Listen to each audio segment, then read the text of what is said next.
Here tonight to say those two famous words we all love to hear are kids of the host families. Nathan Blackwell, Nolan Blackwell, Dryden Shaw, Charlotte Shaw, and Avery Shaw. The back kids for this evening are Sophia Irish and Michael Semio.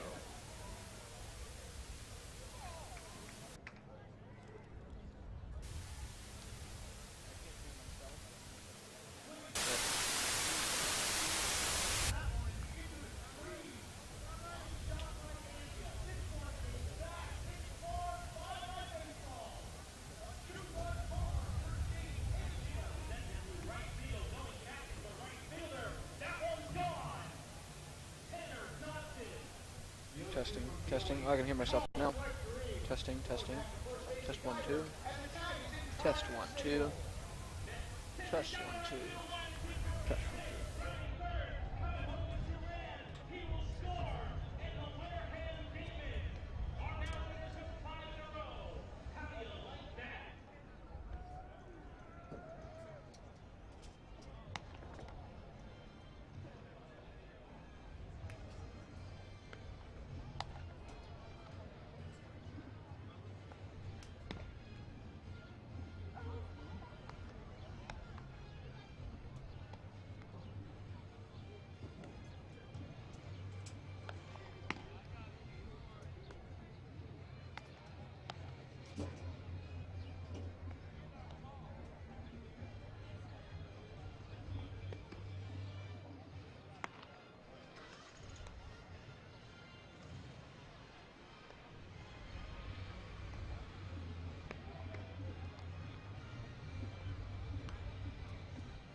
Hello everyone and welcome into another broadcast of Wareham Gatemen baseball here on WCTV. Second game of a home-at-home between the Gatemen and the Cotuit Kettleers.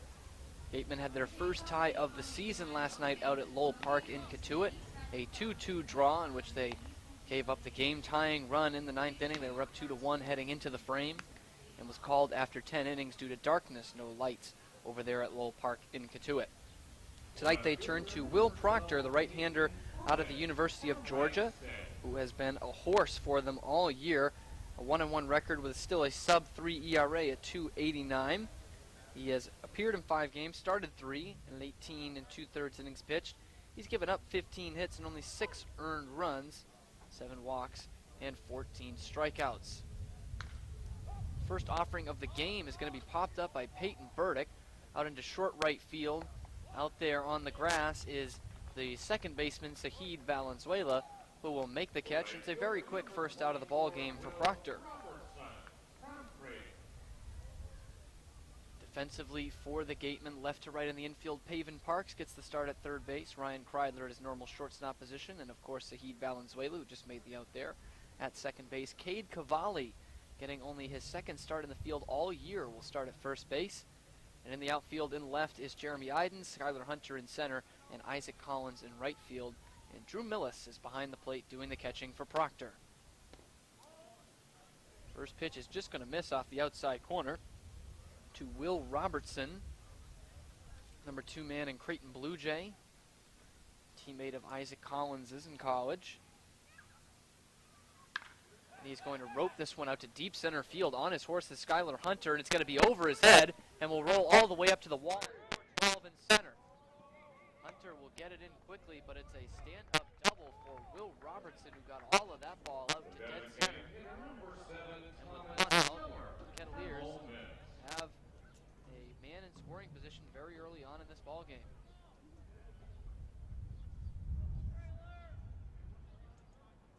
Thomas Dillard will now stand in, designated hitter today out of the University of Mississippi.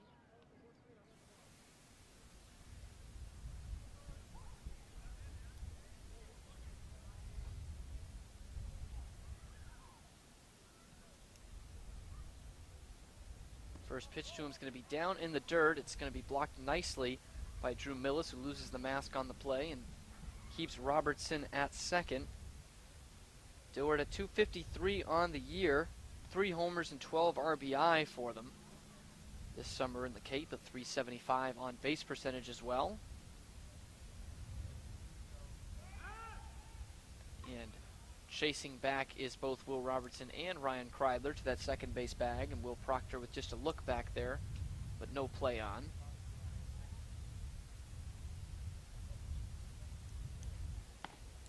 Next offering to Dillard is going to be up and away for ball 2. He's ahead of the count, 2 balls and no strikes.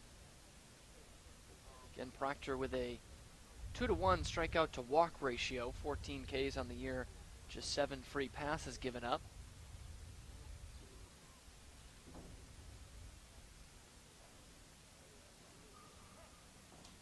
Dillard doesn't like the tempo, calls time.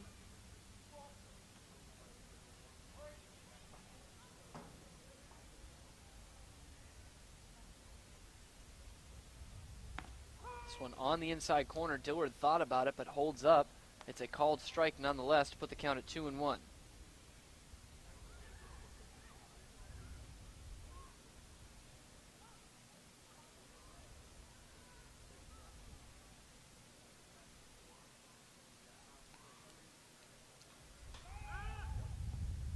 This time, Proctor will step off as Kreidler chases behind the runner Robertson. He might want to change up a sign here or possibly put a play on as Kreidler goes to talk to his starter.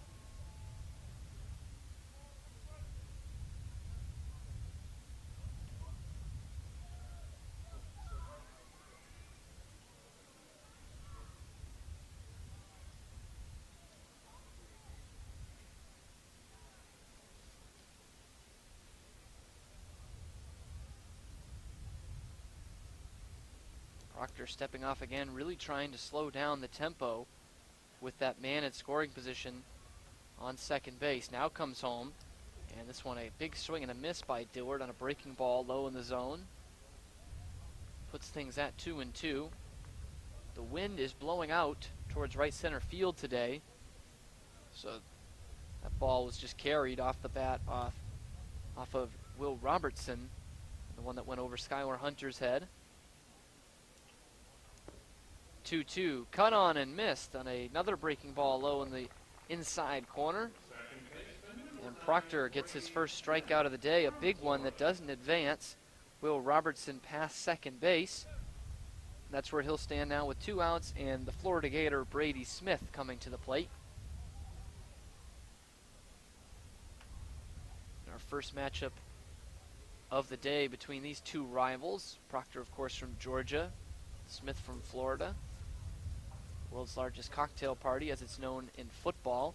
This one's going to eat up Millis. It's going to go up the third baseline, and he goes to corral it, but not in time enough to stop Will Robertson from scampering on from second to third base.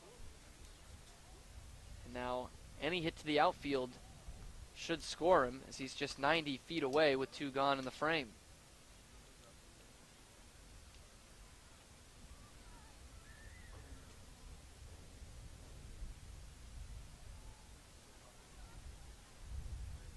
Proctor's 1-0 is going to be roped down the left field line. It's a long run for Iden. It's going to be over his head, and this one will roll to the wall as well.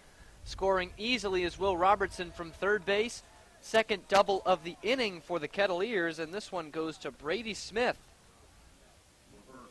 As he knocks in the first run of the game with 2 outs in the bottom of the first inning, the Kettleers lead 1-0.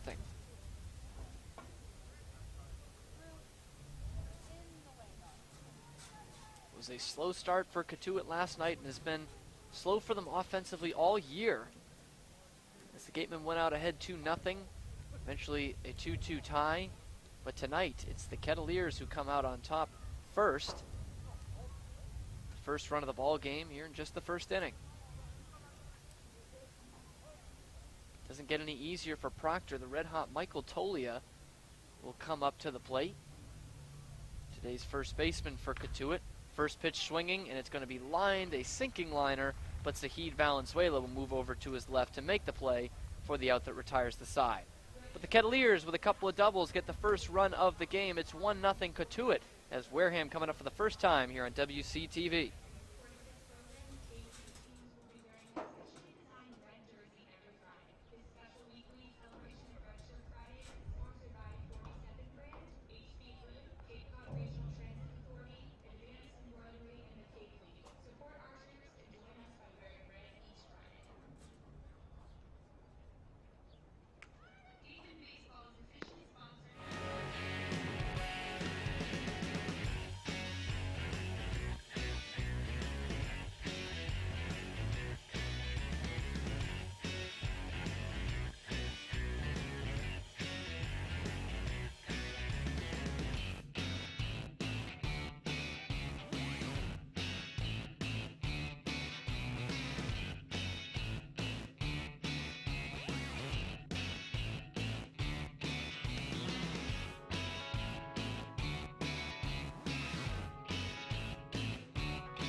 Back here on WCTV, Cotuit Kettleers with the first run of the ball game. They lead it 1-0. And now the Gatemen getting their first cuts of the night. They'll start it off with Isaac Collins, right fielder who has been red hot as of late. 3 hits in each of his last 2 games for the Gatemen. Takes the first pitch on the outside corner for a called strike. Collins leading things off, followed by Zahid Valenzuela. Austin Shenton back in the lineup as a designated hitter, batting third. Jeremy Idens will stay in that cleanup spot out in left field. Paven Parks will bat fifth and play third base. Cade Cavalli, the number 6 hitter, will be tonight's first baseman. Ryan Kreidler at shortstop, bats seventh. And batting eighth is Drew Millis, the catcher, rounding things out, the center fielder, Skylar Hunter. 2-1 is now the count on Collins.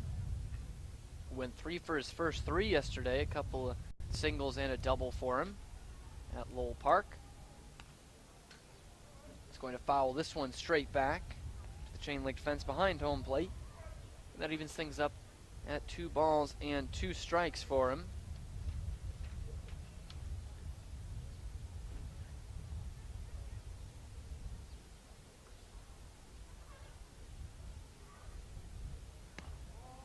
Two is going to miss, so it's a full count for the first hitter. Anthony Veneziano has to face tonight. Coastal Carolina Chanticleer is red hot, 1-0 with a sub-2 ERA at 1.88, and in 14 1/3 innings pitched, he has only allowed 3 earned runs. Has walked 5 and struck out 10. And that's now the 6th walk of the year as that first pitch misses outside, or the next pitch, misses outside. And down to first base is Isaac Collins. Got on base to lead off the game the last 2 nights for the Gatemen, does it for the 3rd night in a row.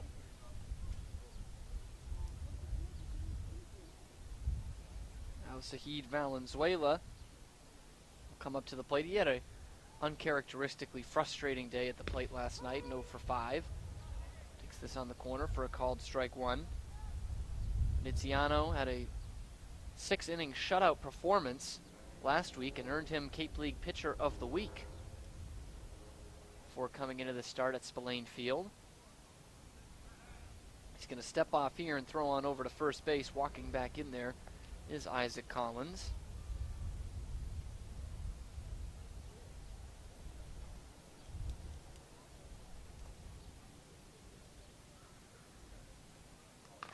Valenzuela will tap this one foul, and the third baseman Ryan Reynolds will track it down, but in foul ground.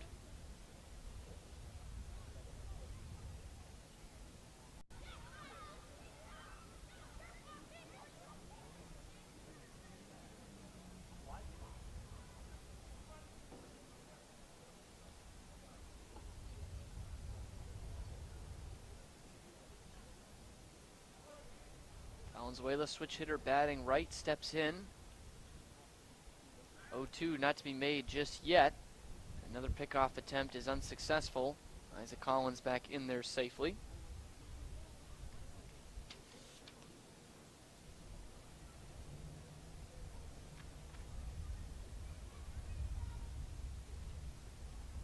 This one gonna fall outside and past the catcher Humphreys all the way to the backstop, and moving up is Isaac Collins into scoring position. He gets on with a walk, now trotting down to second, still nobody out in the inning.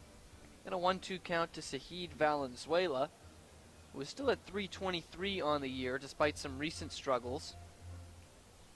1 homer, 12 RBI, .373 on base percentage for the middle infielder from Cal State Fullerton.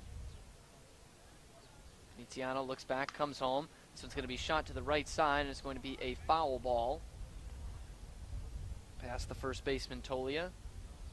So trotting back is Collins. It's still a 1-2 count.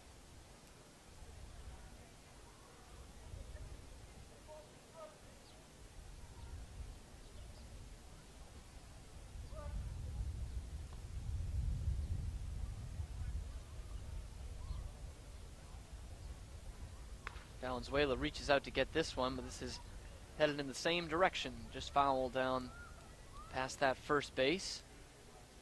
So it stays a ball and 2 strikes. A couple of long runs for some Gatemen relievers. They have to go almost all the way up the line to get these foul balls. Brendan White is able to retrieve this one.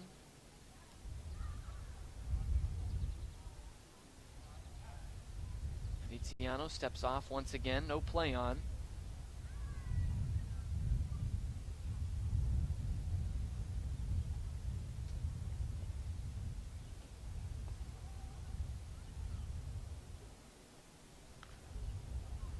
Valenzuela going to waste this pitch off once again. That's 4 straight. This one back behind the press box and out of play. So that count stays right where it's at, 1-2.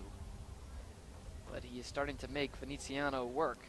And this just the second hitter of the ball game. Austin Shenton still waiting on deck. 1-2 again is going to be topped up the third base line, and guess what? That's a foul ball. Ryan Reynolds gave it the old college try and trying to make a play on it, but it is on the wrong side of the third base bag.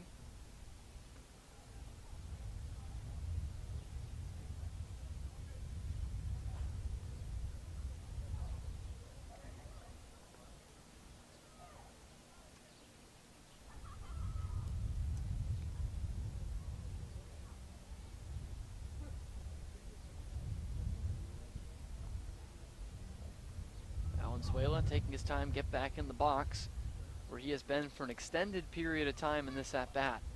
Still low 1-2. He's going to reach out for this one again. This one is going to drop as a fair ball into right field. It was a long run over there, and so because of that, they'll send Collins home, and he will come in to score. So after a run in the first for the Kettleers, the Gatemen answer right back before Venetiano is able to get an out. An RBI single for Saheed Valenzuela brings home Isaac Collins. It's 1-1.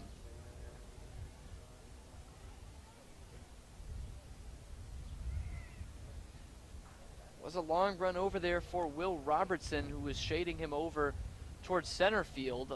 Obviously, Saheed Valenzuela batting right there, so he went the other way with it.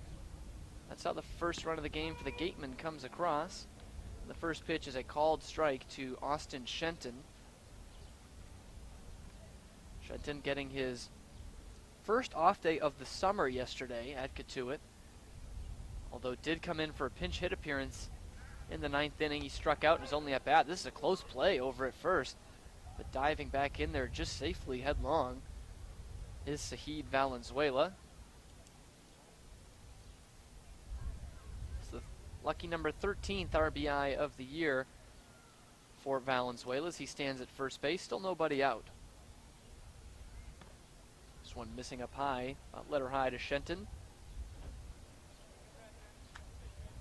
Gatemen in their Red Shirt Friday uniforms, honoring the military, wearing the red jerseys. It has no Gatemen logo on it, Cape Cod League. The camo hats when they're out in the field. And this one is going to get away from Humphreys again and actually lands in front of him, but he can't find it. And pouncing all over that is Sahid Valenzuela, who will move up to second. Second time the Gatemen have done that in this inning. And that's already going to bring out a meeting on the mound between the Cotuit pitching coach and the rest of their infield in what is becoming a laborious first inning. Gatemen have already brought one home, still nobody out in the frame.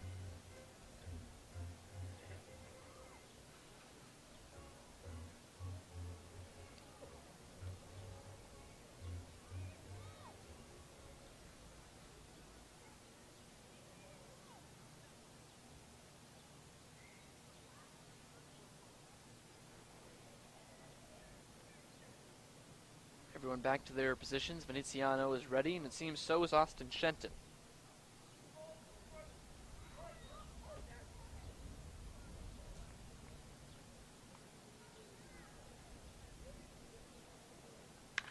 Offering to him, this is going to be down the right field line. It's a fair ball, and it's another long run for Robertson. And coming around to score is Sahid Valenzuela. Into second base sliding with an RBI double is Austin Shenton, and the Gatemen take the lead right back. Still nobody out in the frame. It's 2-1 Wareham.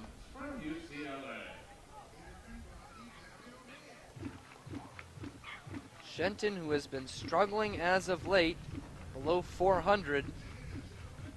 There could be much worse things, but below 400 for the first time in a long time. Down to 386, gets his 19th RBI of the year. Still in the top 5 in the league in that category. And it's 2-1 as the first pitch misses up high to Jeremy Idens. And some uncharacteristic struggles for Veneziano, whose ERA, so runs per 9 innings, is below 2. He's given up 2 without recording an out yet. Idens going to foul this one straight back, evens things at a ball and a strike.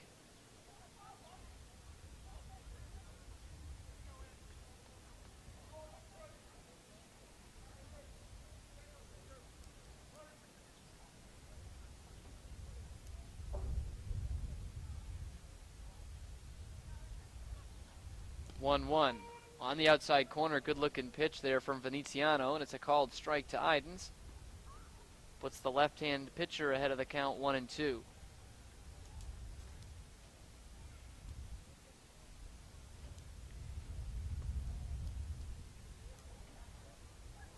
Idens going to cut on the 2-strike pitch, and he's going to line this one into center field for a base hit. Shenton is rounding third. He will score.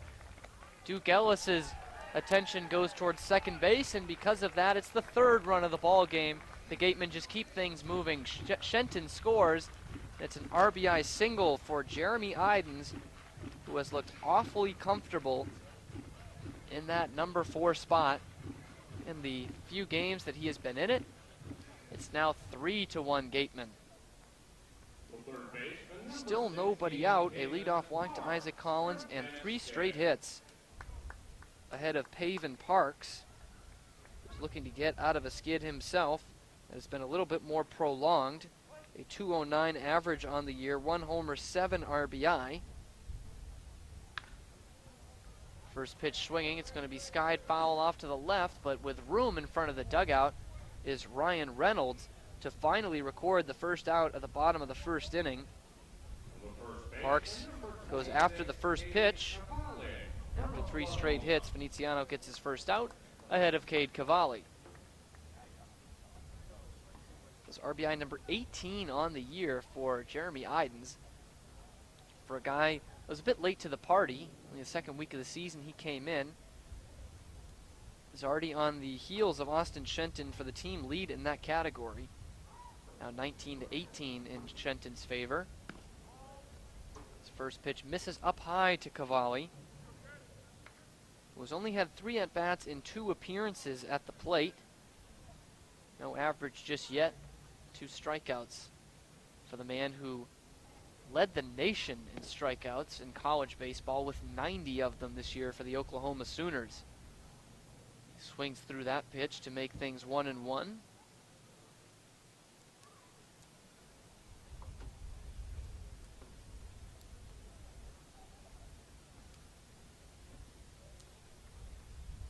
Cavalli is going to bounce this one past the diving shortstop Oviedo and into left field for a base hit. So Cavalli with his first base hit of the year puts runners at first and second, the 4th hit of the inning for the Gatemen. As this Oklahoma Sooner puts it right past the TCU Horned Frog at Oviedo. This is going to bring out another TCU Horned Frog, Zach Humphreys. Talk to his pitcher. There is a guy getting loose in the Cotuit bullpen. Don't know just how hard he is throwing right now, kind of playing catch with Steven Schock, who pitched 2 very successful innings yesterday for the Kettleers.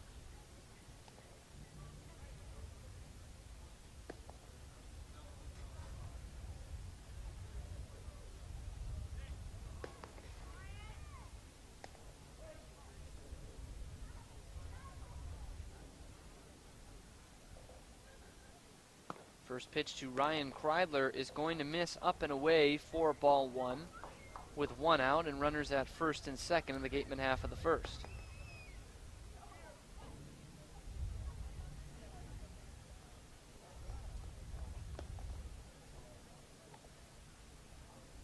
The 1-0. This one going to miss outside, this time a bit lower. Kreidler's ahead of the count, 2-0.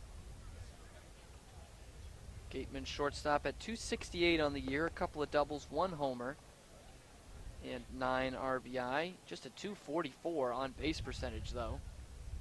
Not one to draw a walk, but he's 1 pitch away from doing that. As a 3rd pitch misses outside, and it's now 3 balls and no strikes.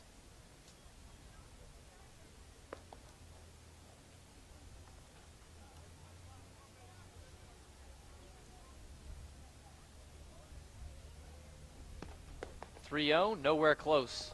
And down to first base is Ryan Kreidler's 2nd walk drawn in the inning by the Gatemen against Veneziano. And the first inning continues. Gotta believe it's a weird situation for Will Proctor, who gave up a run in the first and is seeing his offense lift him up right away. Bases are loaded now for Drew Millis. Switch hitting catcher will bat right. He has no average in this situation. Bases loaded this year. He's 0 for 3. Takes the first one outside for ball 1. 8th man in the order, so the 8th man to bat here in the first is Drew Millis. That's 6 in a row that Veneziano has missed the strike zone after a 4-pitch walk to Kreidler. He is now behind 2-0 to the Gateman catcher, Drew Millis.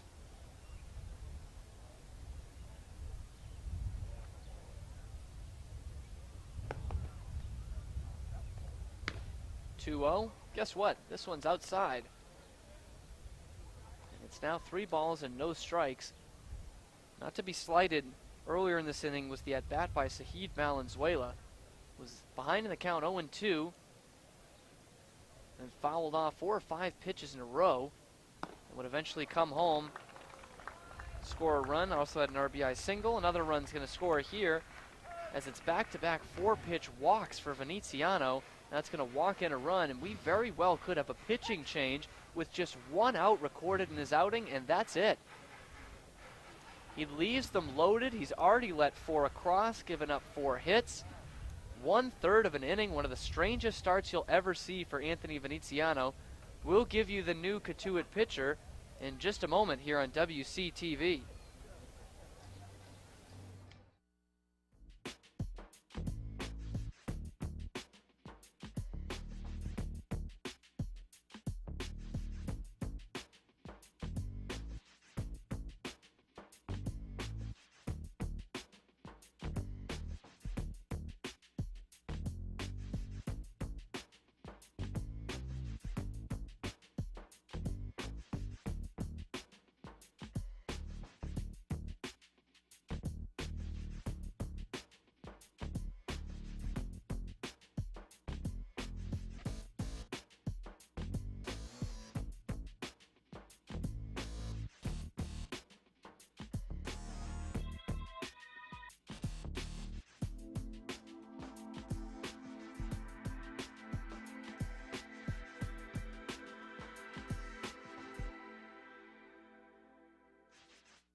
Fantastic. Fantastic.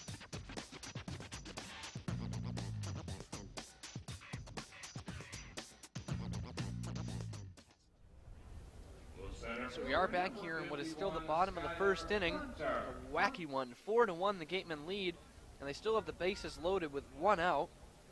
Bryce Jarvis is the new pitcher out of Duke. He's 0-1 on the year, a 5.25 ERA. Has only made 5 appearances, 3 of them have been starts for the Kettleers, but just 12 innings pitched, which he has given up 7 earned runs, walked 9, and struck out 9. It's Skylar Hunter, the number 9 man, who stands in with 1 out, and the bases loaded. Count now at 1-1 to him. Can't close the book on Veneziano just yet, but it was quite a rough start for him. Didn't even make it through one time in the order, just 1 out recorded. And now Bryce Jarvis is behind in the count, 2-1 to Hunter.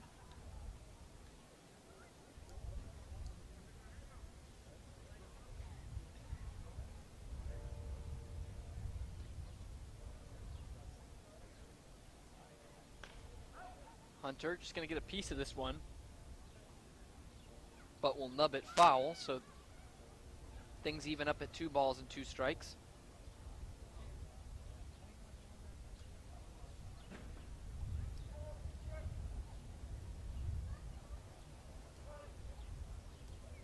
So 2-2, 1 out, and a member of the Gatemen leads off of every base. Cavalli at third, Kreidler at second, and Millis at first, and this one is sharply hit foul off to the left and off the school. Keep things at 2 balls and 2 strikes. The wind tunnel, as it usually is right field tonight. It started blowing out, now starting to blow in a bit. The left-handed hitting Hunter. 2-2 pitch is a great looking breaking ball on the outside corner for a called strike 3. Just the second out of the inning still, but Skylar Hunter goes down with a backwards K. It's the second plate appearance of the inning for Isaac Collins, as the Gatemen have already batted around. He walked to start all of this and came around to score on the Sahid Valenzuela single.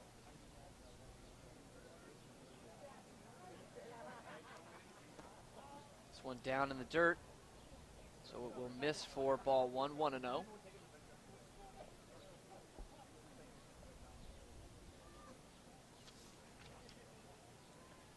Collins has brought that average all the way up to 340 on the year and is certainly making a bid for the All-Star game that will be next Sunday in Harwich.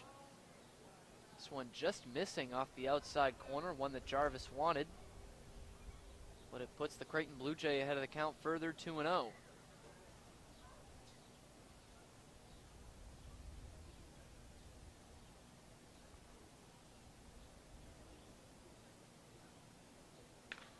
Collins gonna sky it in the air to shallow left field. Moving in is the left fielder Peyton Burdick to make the catch that mercilessly retires the side for the Kettleers. 4 runs across for the Gatemen on 4 hits, a couple of walks mixed in there as well. It is 4-1 Wareham as we head to the second here on WCTV.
To the top of the second here from Spillane Field in Wareham. No shortage of offense so far. 4-1 the Gatemen lead after their first trip to the plate.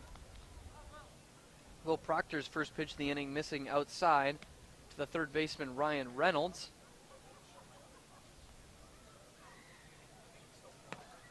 This one for a called strike on the outside corner.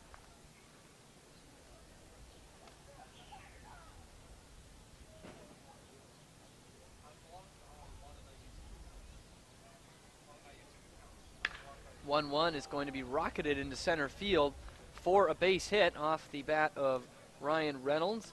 It's the third hit of the day for the Kettleers, who got a run in the first. They lead things off in the second. Base knock from their third baseman. See a comfortable night here from Spillane Field. It's 72 degrees right now, but will drop with a bit of a wind, 8 miles an hour. Should drop into the mid-60s, and the way things go around here, that'll get pretty cold for us up in the press box. And this one's going to be reached out on the first pitch into shallow center field, and it will drop. So a bit of a Texas two-step there. A couple of Longhorns back-to-back in the lineup, deliver singles. Ryan Reynolds and then Duke Ellis put the first 2 men on. Last 4 in the lineup all go to Texas universities. Ryan Reynolds and Duke Ellis, obviously of UT. Zach Humphreys, the catcher, out of TCU. And his Horned Frog teammate, Adam Oviedo, waits on deck.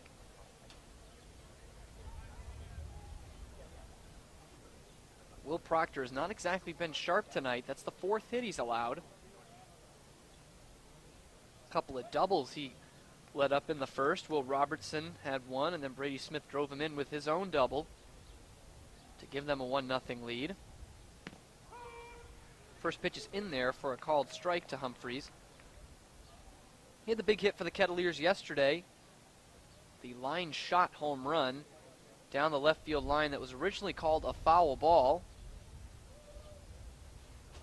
but was overruled as the umpires came together, gave him the solo homer, and a call that looked correct from our great vantage point at the visitors' broadcast booth. This one is going to be a bunt attempt and a really terrible one from Zach Humphreys, as reaching out towards the Cotuit on deck circle is Drew Millis to catch it out of the air for a gifted first out of the inning. From Texas Christian. So a botched sacrifice keeps runners at first and second for the number 9 man, Adam Oviedo.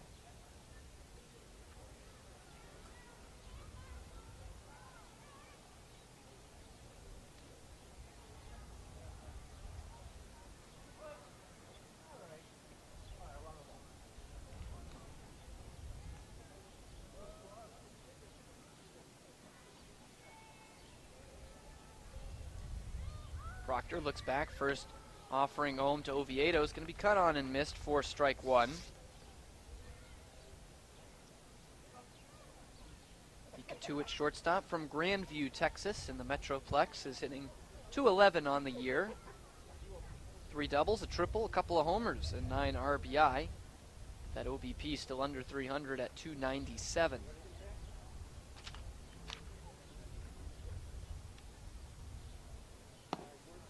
He's going to chase after the first 2 and not connect on either. So he's in the hole here against Proctor 0-2.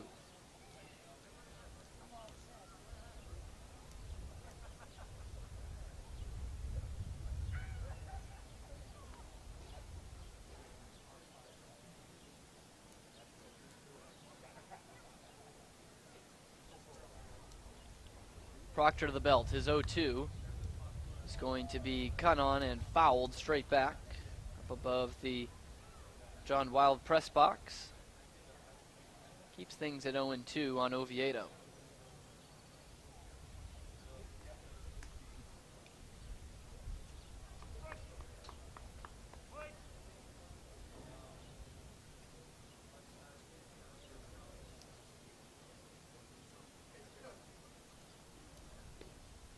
The 0-2 again from Proctor is going to bounce outside. Millis blocks it and holding up his Oviedo to keep things at, put things at 1-2 now.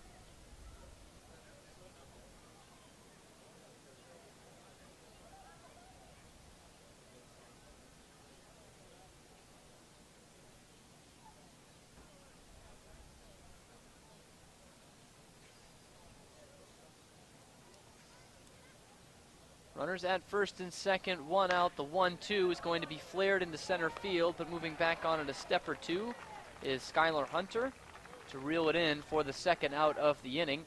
Both runners have to retreat. For 8 and 9 men for the Kettleers.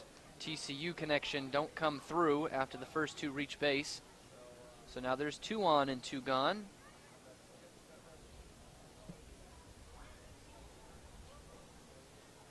Flip it back up to the top of the order for Peyton Burdick.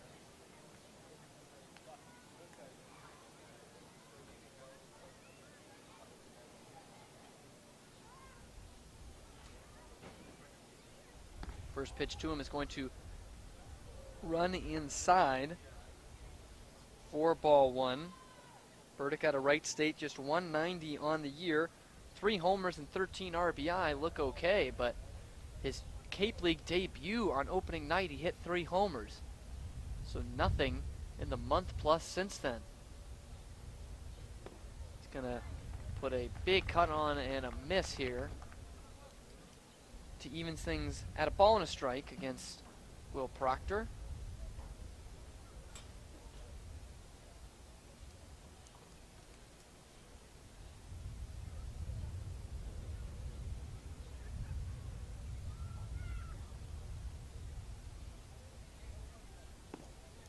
One going to miss down low and away, and staying home is Burdick, so that puts the count at 2 balls and 1 strike with 2 outs and a couple of men on base.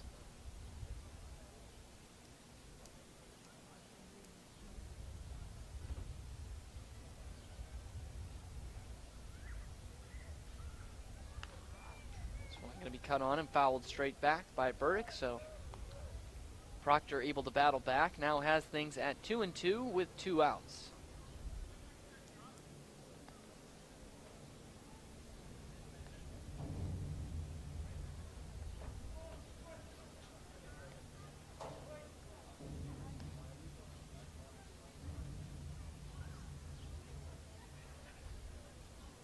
Proctor's 2-2, swung on and missed, and the bat goes flying above the Cotuit dugout.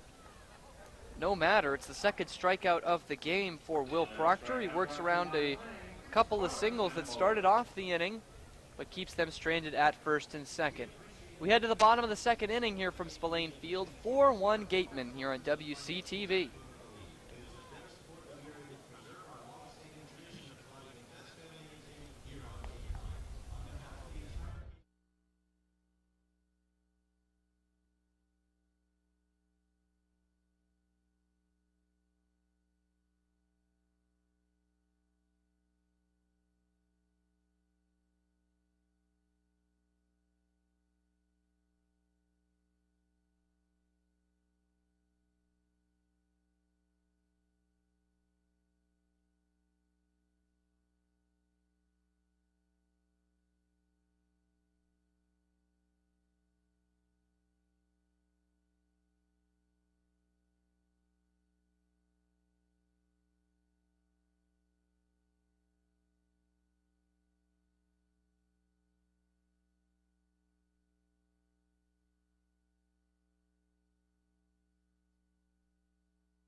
To the bottom of the second we go. Bryce Jarvis, the right-hander, still out there for Cotuit.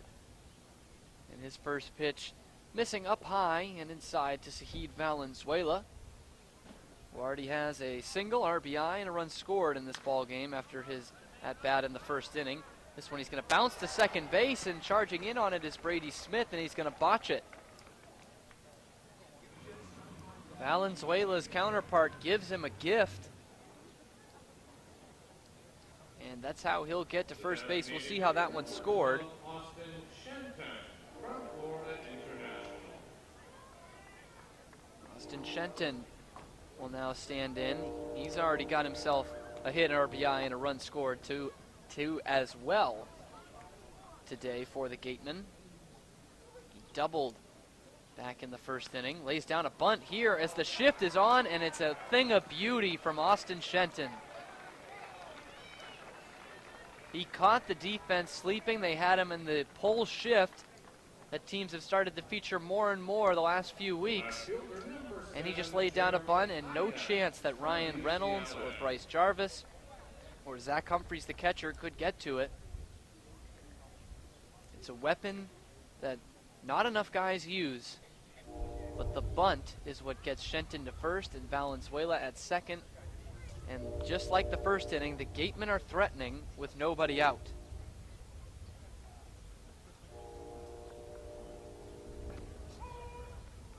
First pitch is in there for a strike to Jeremy Idens. It's especially beneficial for a guy like Austin Shenton anyway, who is not much of a power hitter. He's racked up his fair share of doubles this year, but has been a singles machine that has put him at that average that was above 400 most of the year, right now at 386 going into today.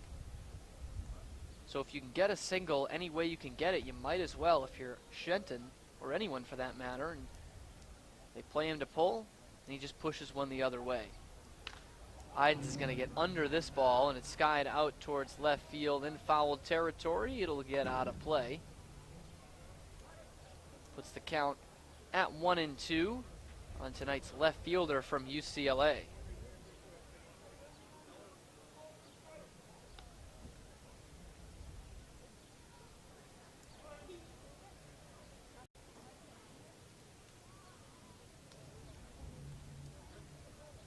1-2 to Idens. He holds up at a breaking pitch down low in the dirt. Blocked nicely by Humphreys to keep runners at first and second. But now it's a 2-2 count to Idens.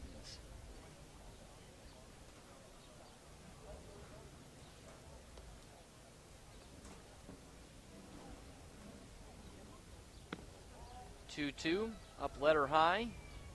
So Idens works the count full. So the book closed on the starter tonight, Anthony Veneziano. Walked 3 guys, gave up 4 hits, and allowed 4 runs to score. Idens going to sky this one out towards right field. Will Robertson is under it. Tagging at second, heading on to third is Zahid Valenzuela, and he'll get in there with a slide. Now the throw down to second as Shenton tagged up as well. Is awfully close, but the Gateman third baseman is able to get in there. So both runners advance on the productive flyout by Jeremy Idens. A couple of guys in scoring position for the struggling Pavin Parks. A chance for him to end those woes in a big way right here. Already a 4-1 deficit for the Kettleers, and they pull their infield in.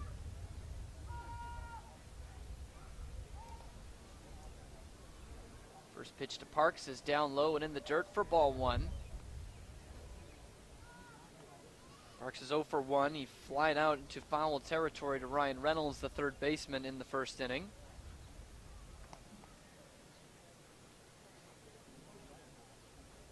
He's going to rope this one to right field for a base hit. Valenzuela's going to trot home. Coming around is Shenton, and down to second base is Pavin Parks, whose bat comes alive again, and he drives in 2 with the double. It is 6-1 Gatemen here in the second inning.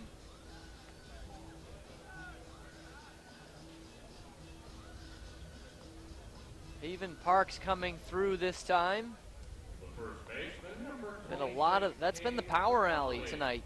Right field, a lot of plays that Robertson has had to move towards the right field line and backhand. This one trickled all the way to the wall. 2 runs scoring easily, and it's an offensive explosion for the Gatemen as Cavalli will send this one out towards center field. Duke Ellis back on it.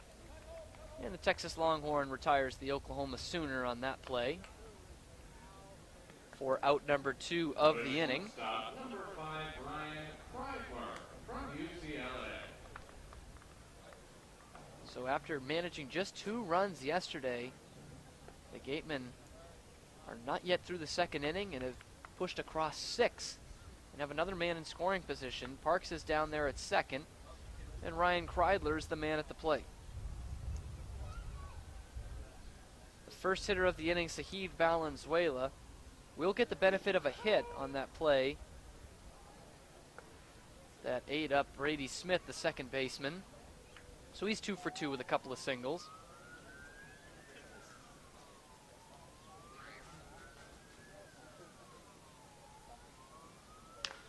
Kreidler is going to lift this one down the left field line, and it will be a few feet foul. Things now at 0-2 to the Gateman shortstop, who is looking for his first at-bat of the day. His only plate appearance in the first was a walk that loaded the bases.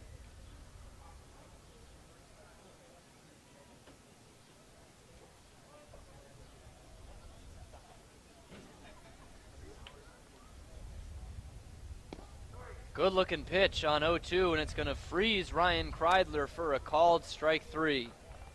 Gatemen lead Pavin Parks at second, but bring a couple more runs home. It's 6-1 Gatemen as we head to the third inning here on WCTV. Flagship Cinema passes for 2.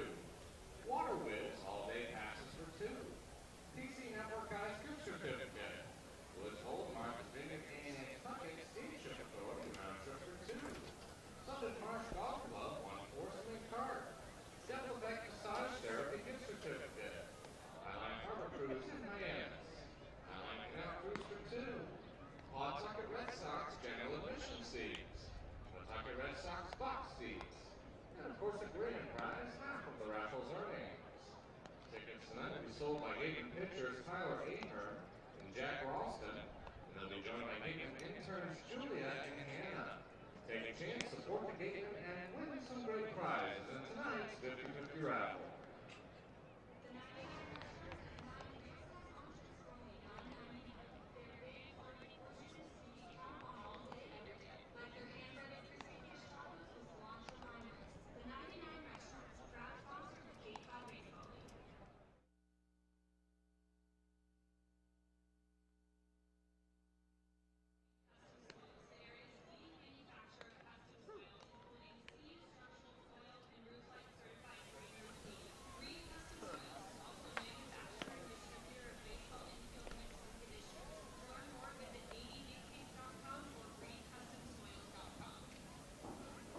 Attention please, there have been a set of car keys found, and they are in the merchandise booth. If you've lost your car keys, please claim them at the merchandise booth. The right fielder, number 24, Will Robertson from Creighton.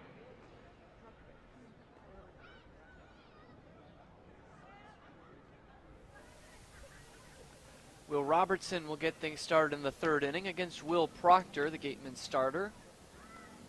First pitch misses outside. The count at 1-0 on him.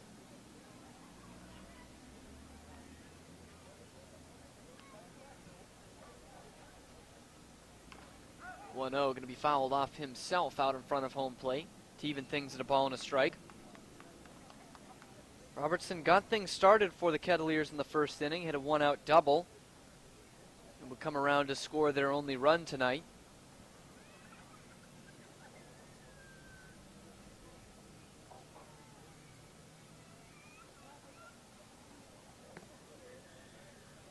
This one going to miss outside, so the Cotuit right fielder is now ahead of the count, 2-1.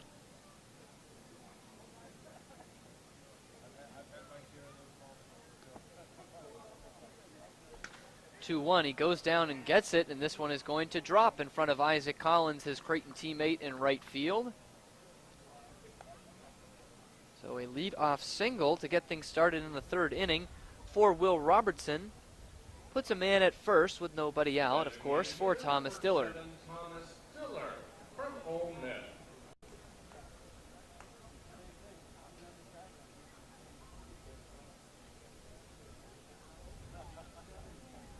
Dillard 0 for 1 today, struck out back in the first inning. And takes a mighty hack at the first offering from Will Proctor this time. Is unable to connect, so he's down on the count 0-1.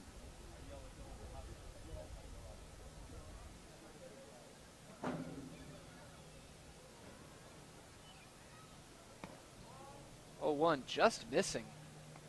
Good looking pitch there from Will Proctor, but it evens things at a ball and a strike.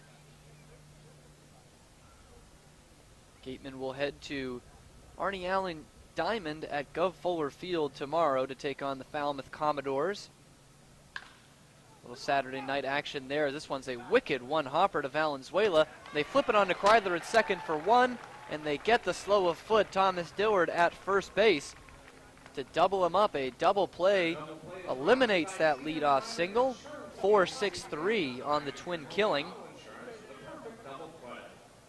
So now the bases are clear, and there's 2 outs for the second baseman, Brady Smith.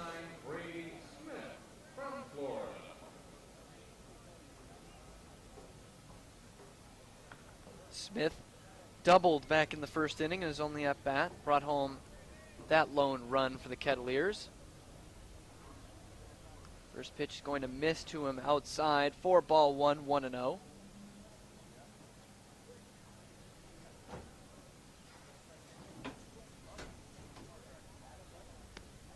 Is going to skip up to the plate. Backhanded by Drew Millis. Put things at 2 balls and no strikes.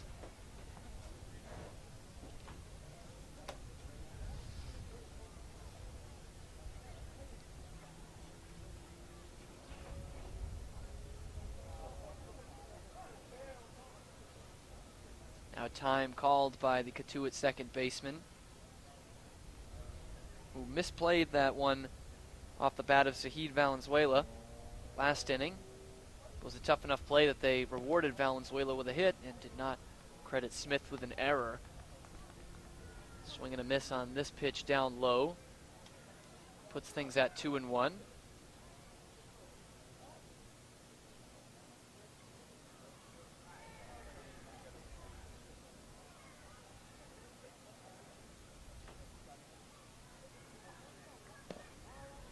Is going to be just below the knees for ball 3.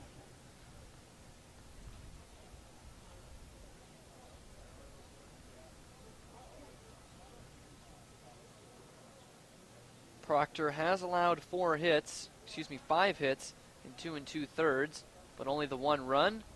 And this, the first walk he has issued tonight. Strutting down to first base is Brady Smith. Second time he's reached base tonight. And with 2 outs in the inning, he keeps things going. Head of the first baseman, Michael Tolia.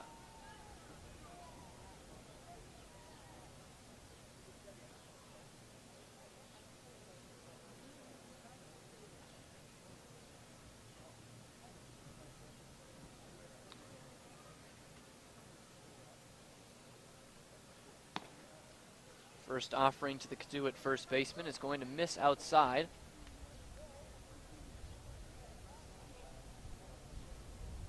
Proctor has worked awfully methodically today. Maybe doesn't feel the biggest confidence in his stuff as he has allowed the 5 hits. This one going to be fouled off to the left to even things up at a ball and a strike to Tolia.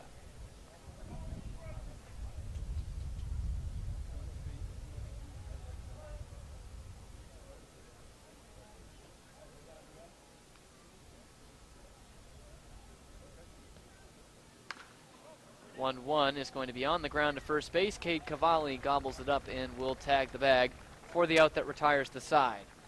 2.5 in the books here in Spillane. 6-1, the Gatemen lead here on WCTV.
Back here for the bottom of the third, 8-9-1 due up in the Gatemen lineup.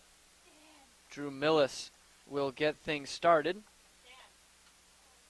He walked back in the first inning, but did get an RBI as the bases were loaded, brought home a run.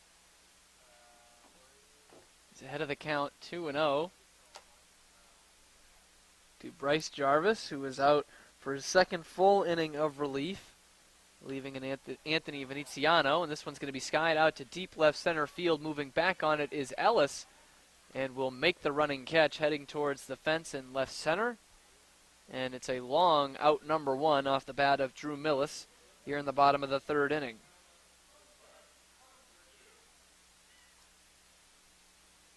Skylar Hunter will now stand in. 0 for 1 for the switch hitting center fielder. Struck out looking in the first inning. Takes this one for a called strike.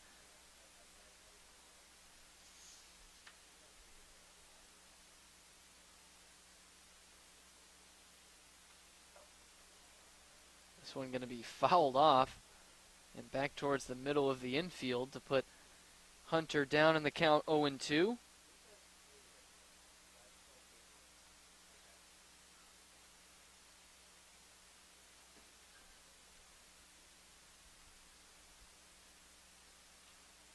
Hunter, avoiding that 25th strikeout of the year, will sky it out to left field. Peyton Burdick settles under it for out number 2. 2 up and 2 down.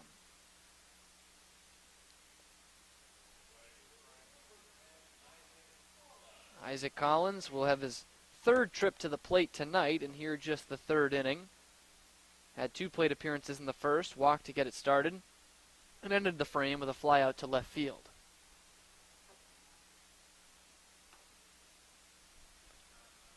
Another switch hitter, third in a row for the Gatemen. This one will bat left, off the righty, as they all do. 1-0 is the count to him.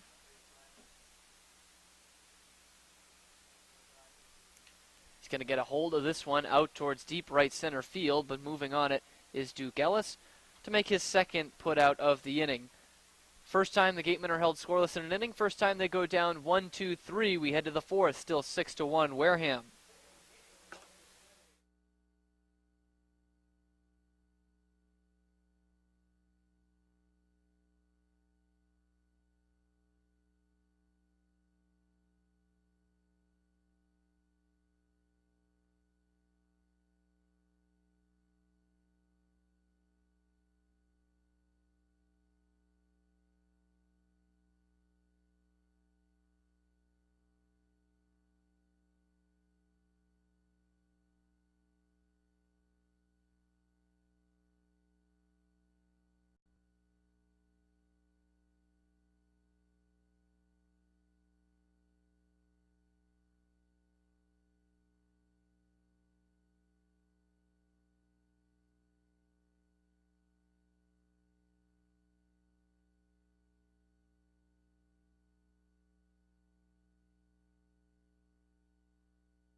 To the fourth inning we go. Still Will Proctor out there. He's only given up the lone run.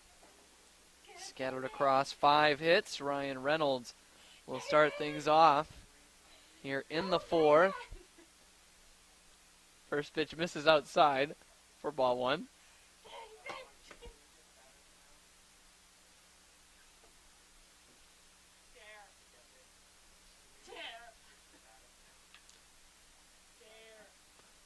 Reynolds going to slice this one foul. Off to the left and out of play. It's 1 for 1 today. He singled back in the second inning.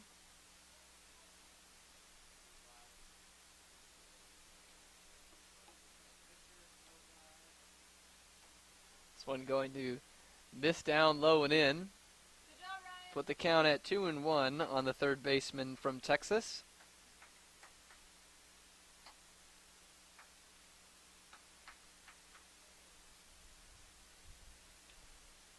One going to be skied off to the left and out of play once again.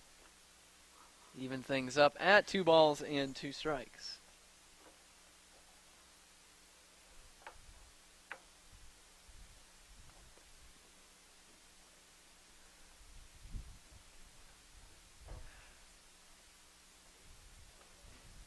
Proctor's 2-2. Sent off foul to nearly the same spot, so keep things right there.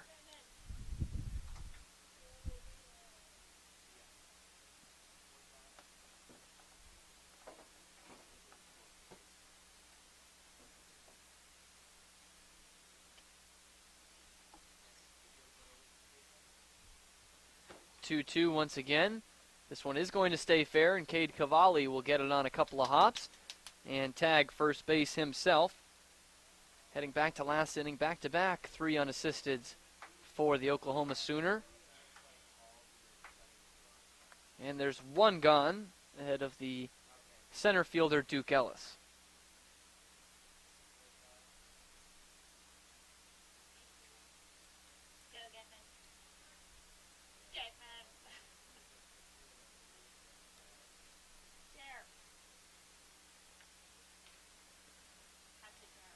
Ellis going to foul this one off to the left and out of play.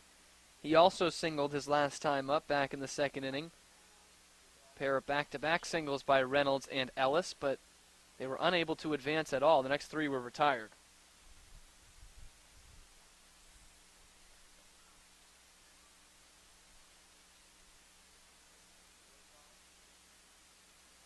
Ellis check swing and will bounce foul down that first base line, so he's in the hole now, 0-2 against Proctor.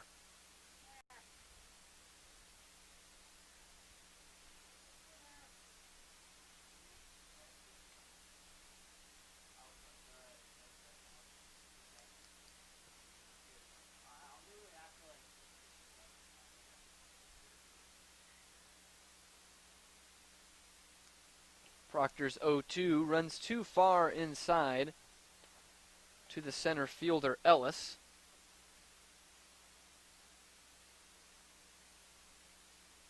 The center fielder from Nacogdoches, Texas, at 208 on the year.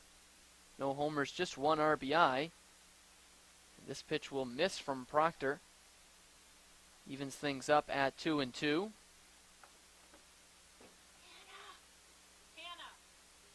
.367 OBP for Ellis this year has kept him in the lineup. He's going to bounce this one to Cade Cavalli, and Cavalli this time will flip to his pitcher, Will Proctor. 3-1 on the putout, and there's 2 gone here in the 4th inning.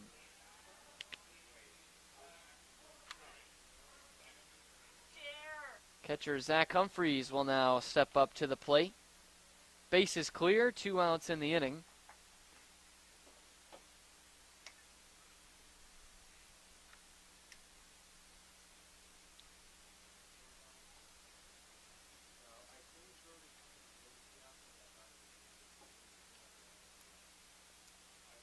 Proctor's pitch going to bounce away from Millis into the backstop for ball 1.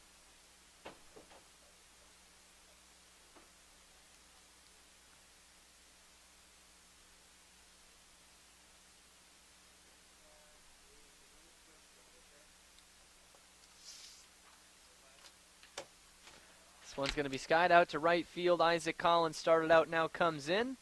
Will make the catch to complete the first 1-2-3 inning of the night for Will Proctor. We head on to the bottom of the 4th, 6-1 Gatemen here on WCTV.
The second baseman, number 3. To the bottom of the fourth inning, a comfortable 6-1 lead for the Gatemen here on WCTV. Sahid Valenzuela, first pitch swing, it's out to deep right field. Twisting around is Robertson, and this one is gone. Sahid Valenzuela with his third hit of the day clears the yard with a solo homer. And it is 7-1 Gatemen, and here just the fourth inning.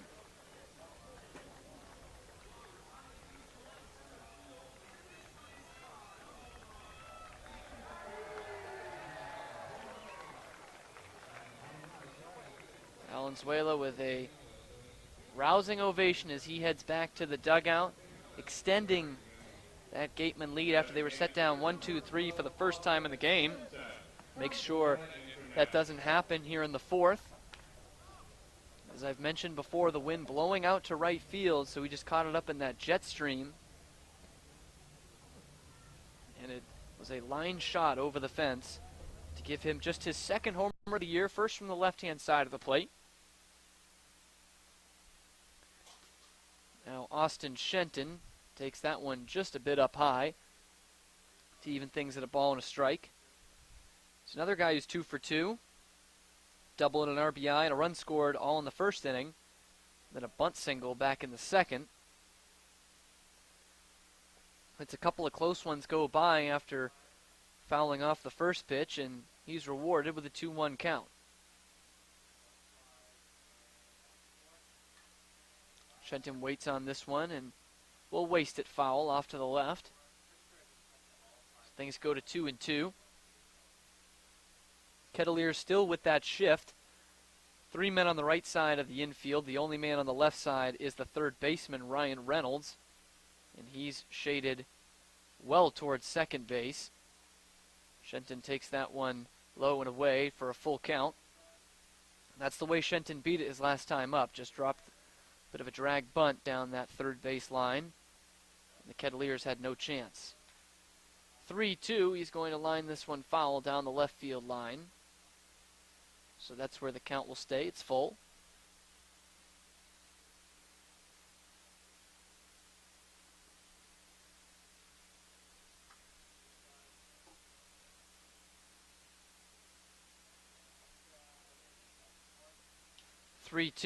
Rocketed into right center field. Beating the shift this time is Shenton for his third hit of the day. For a guy who's been struggling as of late, looking to get back up to that 400 mark. He is already 3 for 3. His first 3 times to the plate, 2 singles and a double. With nobody out, he's aboard, and Jeremy Idens is now at the plate.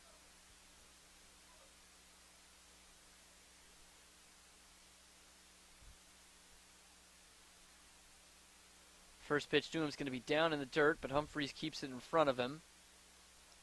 So Shenton will hold up at first base.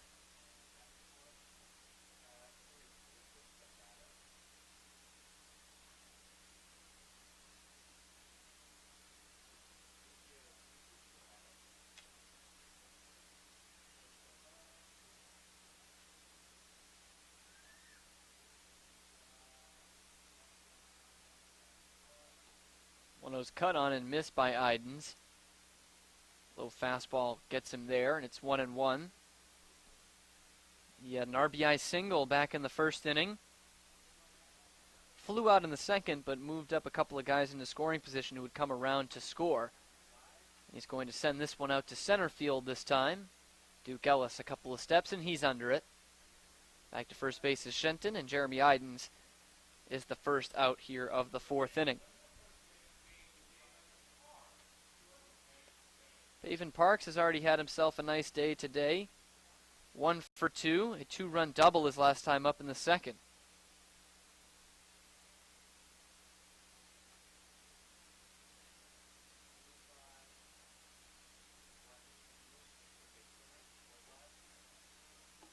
First pitch misses down low to Parks. He's ahead of the count, a ball and no strikes. With 1 out and a man on first in the Gateman half of the fourth inning. Already up big on the Cotuit Kettleers.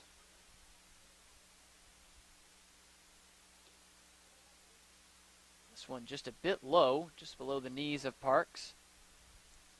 Some further ahead of the count, 2-0.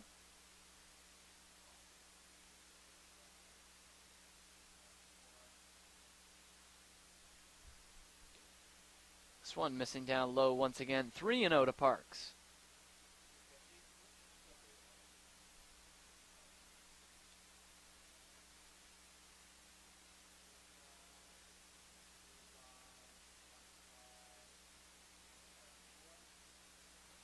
This one going to miss once again. A 4-pitch walk is issued to Paven Parks. He will trot down to first. Austin Shenton down to second. That's where the men are for Cade Cavalli.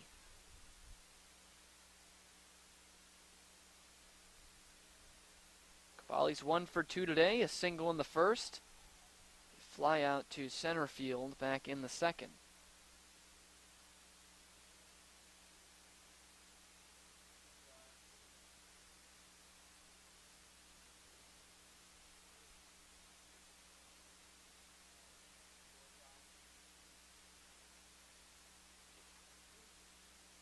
First pitch to Cavalli turns him around. It's one that misses inside for ball one.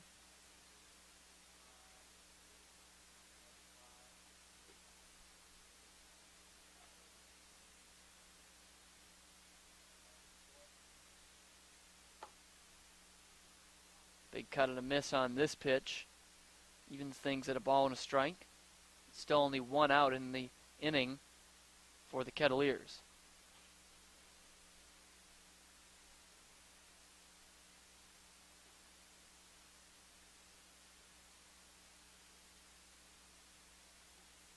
Swing and a miss and an elevated fastball above the belt. Puts things at 1-2.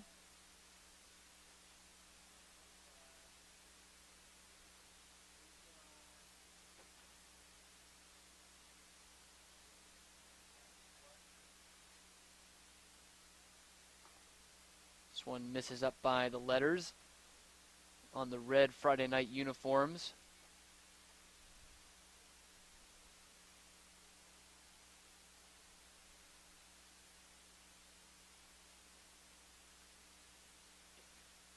Jarvis is 2-2. Cut on and missed. On the outside corner, Cavalli goes down for the first time today. It's the 3rd strikeout of the outing for Jarvis. And that is the 2nd out of the frame. Still men at first and second, though, for the Gatemen. Ryan Kreidler, the shortstop, will now step in.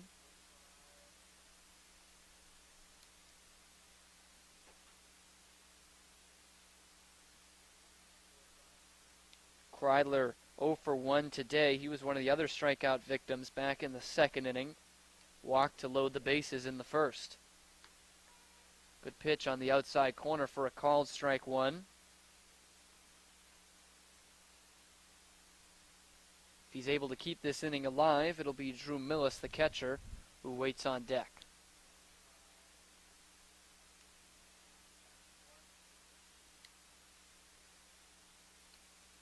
One in there for a called strike to put Kreidler in the hole very quickly, 0-2 against Jarvis.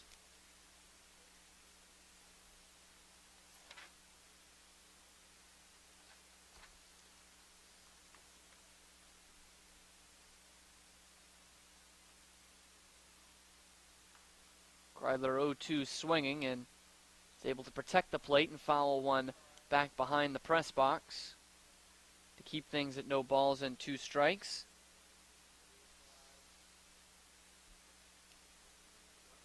For the shortstop, who's hitting just .268 on the year for the Gatemen after a torrid start. 3 RBI in his first game as a member of the team.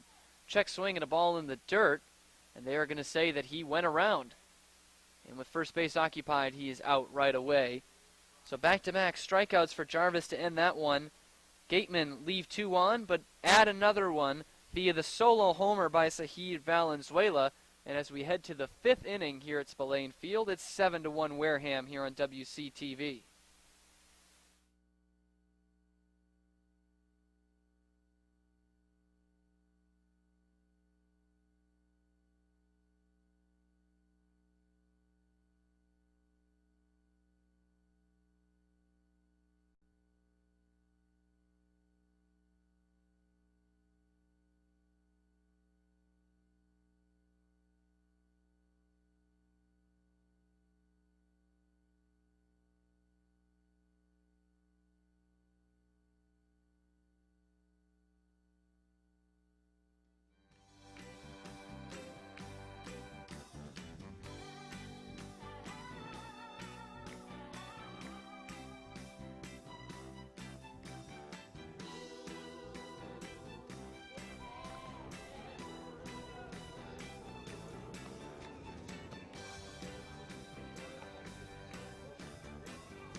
As we head to the 5th inning here from Spillane, it's going to be 9-1-2 due up in the Cotuit order. Adam Oviedo will get things started against Will Proctor, who was out there for his 5th inning of work. Has settled down after giving up a run in the first. Got his first 1-2-3 inning last frame in the 4th. 1-0 misses down low. Let's put the count at 2 balls and no strikes.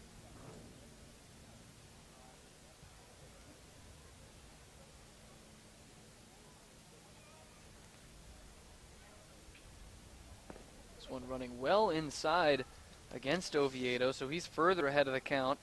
3 balls and no strikes. Hitting just .211 on the year.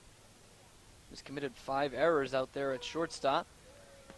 Get me over fastball gets over. So the count now stands at 3-1. Struck out 22 times, has walked just 5 times on the year.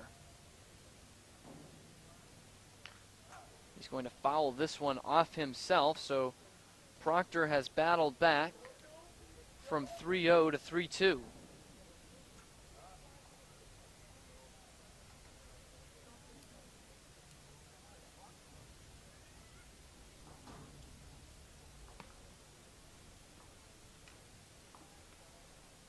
Check on Oviedo as that one was fouled off. Looked like about his ankle, maybe the foot area.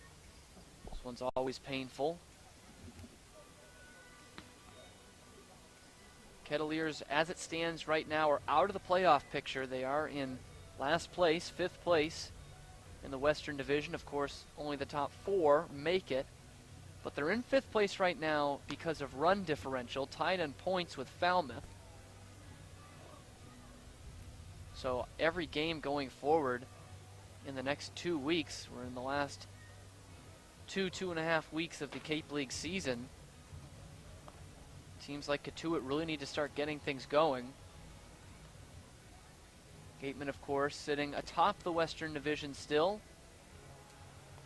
Had a key loss taken off the board against Hyannis with that game that was put under protest. The Gatemen actually won the protest, so next Wednesday, they will head out to McKeon Park in Hyannis to finish that game, which is in the 7th inning, at noon, and then have to travel out to Stony Brook in Brewster and take on the Whitecaps at 5 p.m. the same day.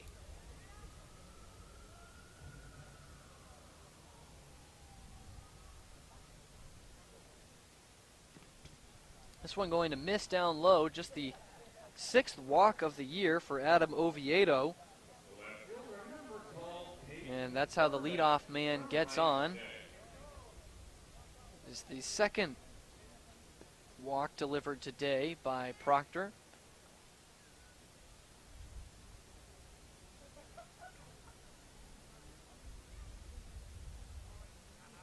Back to the top of the order in Peyton Burdick for the Kettleers. First pitch paints the black on the outside corner for a called strike 1. Burdick's 0 for 2. Lined out to Sahid Valenzuela at 2nd in the 1st inning, and then struck out swinging to leave 2 stranded and end the 2nd. This one's up by the letters on the maroon road Cotuit Kettleer uniform. So the count now stands at 1-1.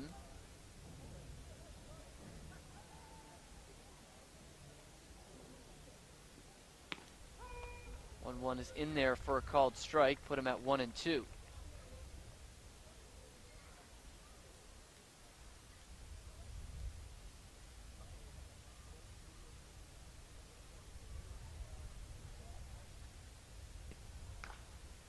One-two is going to be bounced on the ground to third. Paven Parks coming in, and will try to make the quick scoop of it, but instead it bounces off his glove and will roll towards the second baseman's position. And that will be scored a hit. So a single for Peyton Burdick, and the first 2 men are on base in the Cotuit half of the 5th. Do have some action going on in the Gatemen bullpen. Jared Horn is starting to get loose. 2 on, nobody out for Will Robertson, who was already 2 for 2 today. First pitch he sees will be fouled back. Got the first hit of the day and just the second hitter for the Kettleers. A double in the first, he came around to score, and then a single in the third. He was immediately erased when Thomas Dillard grounded into a double play right after him.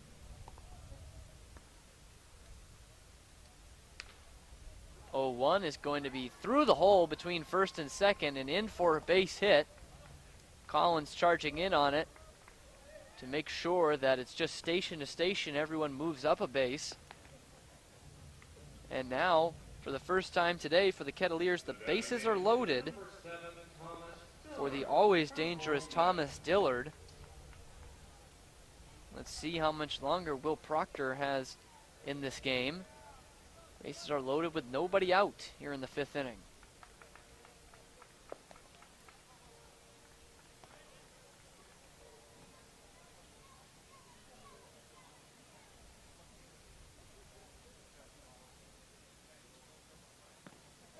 Swing and a miss.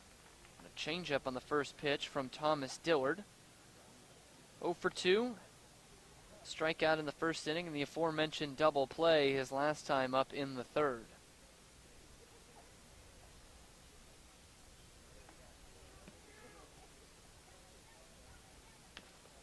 One is going to be bounced foul. So like Robertson before him, Thomas Dillard is quickly behind in the count 0-2.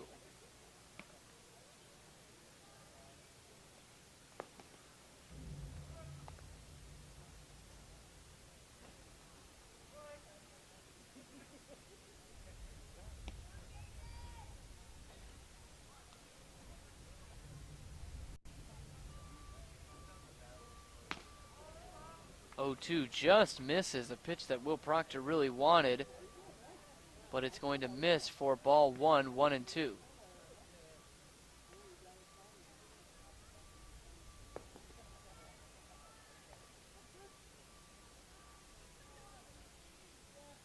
Here's that 1-2 offering, going to be bounced off himself right in front of home plate. Let's keep things at 1-2. Lights have come on here at Spillane. In what is not a very fast-moving game. It is 8 o'clock here. We are only in the top of the 5th inning. Hour and a half into this one.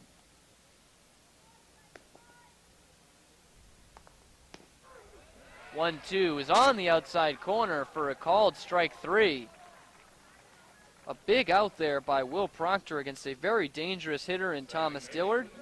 Second strikeout of the day for Dillard. It is just the third of the day for Proctor. And the bases remain loaded here with 1 out. And Brady Smith, the second baseman, stands in.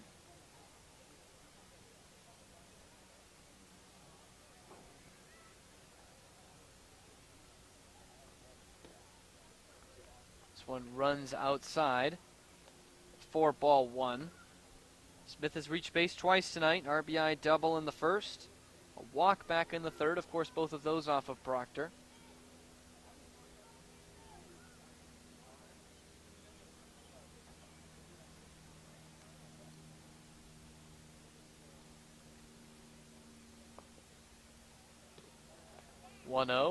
Cut on and missed. A nice looking breaking ball from Proctor to even things up at a ball and a strike. 7-1 the score, the Gatemen ahead here in the 5th inning. They were able to get 4 in the first, 2 in the second, and a run on the solo homer by Zahid Valenzuela in the 4th.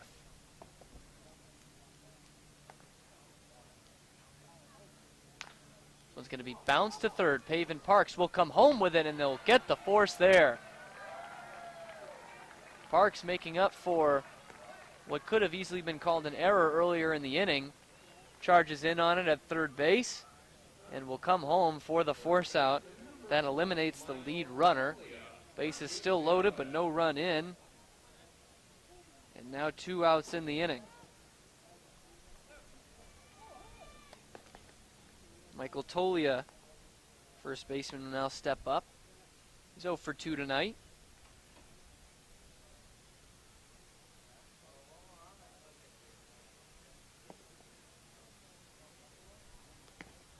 First pitch in there for a called strike to Tolia.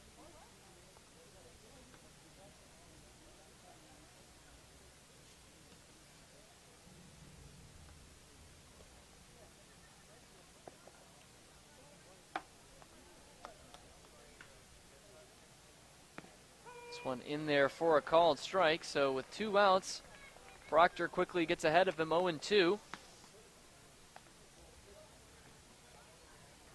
Tolia just at 194 on the year out of UCLA. 3 homers, all of them in his last 7 games, and 9 RBI.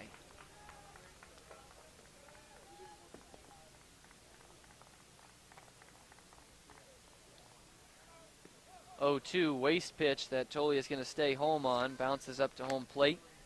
Millis able to chest it down and keep each of the 3 runners at their respective bases.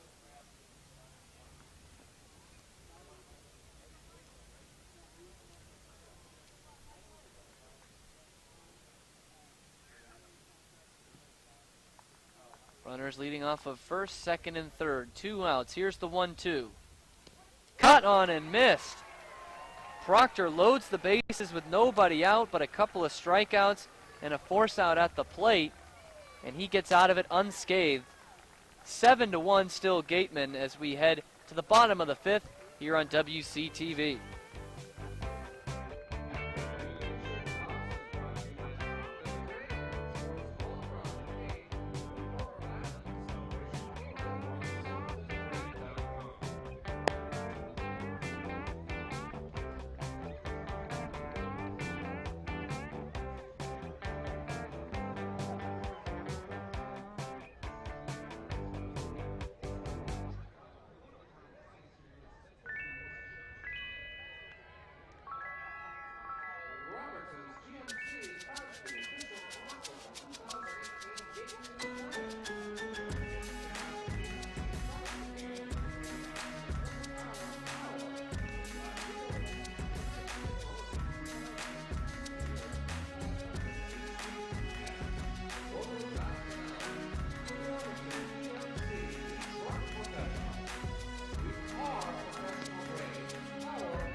Halfway through this one at Spillane and Wareham.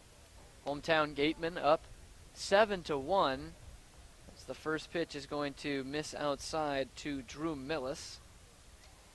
New second baseman is in the game. Same substitution we saw yesterday. Brady Smith out, Corey Wood in.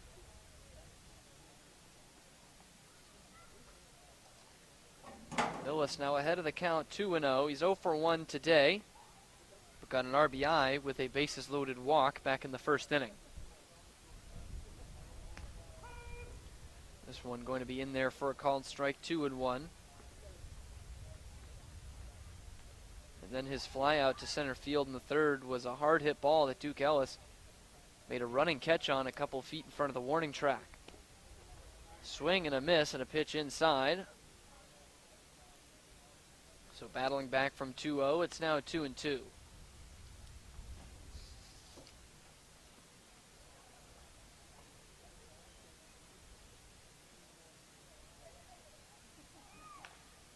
Bill's going to bounce this one towards second base. Fresh into the game, Corey Wood gets his first play, charges on it and throws to first for out number 1.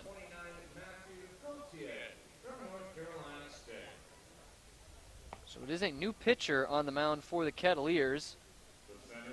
Number 28, Bryce Jarvis, is replaced by number 29, and that is Matthew Gauthier, who's 0-1 on the year. ERA of 12.71 in his 6 appearances, all out of the bullpen. He has allowed 8 earned runs in 5 2/3 innings pitched, walked 9 and struck out just 1. So an abysmal strikeout to walk ratio for the man from NC State. 1-1 is the count to the number 9 man, Skylar Hunter, who is 0 for 2 today.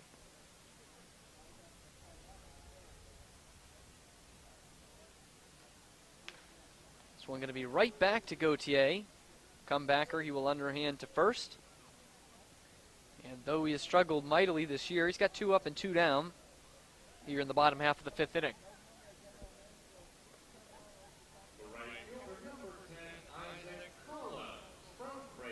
Back to the top of the order, and Isaac Collins. 0 for 2 today. Walked in the first, though, and came around to score the first Gatemen run. This one runs inside on him. 1-0 is the count.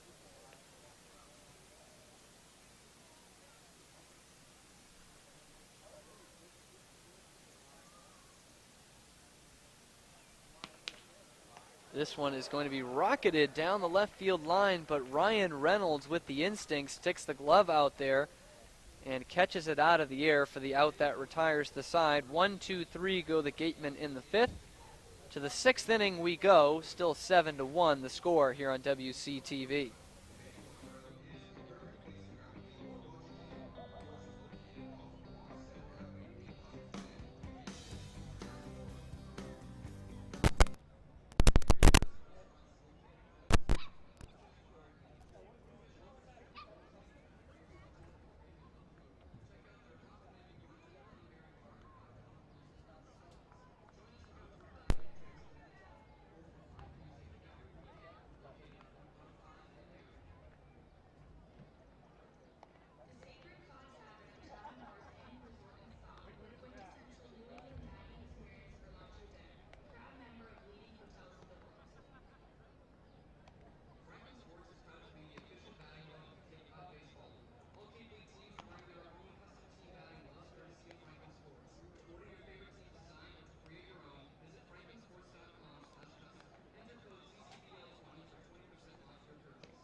Attention please, a pitching change for the Gatemen. Now pitching number 34, Jared Horn from Cal Berkeley. Defensive change for the Gatemen. Now playing first base, number 14, Luke Roscoe from Nebraska.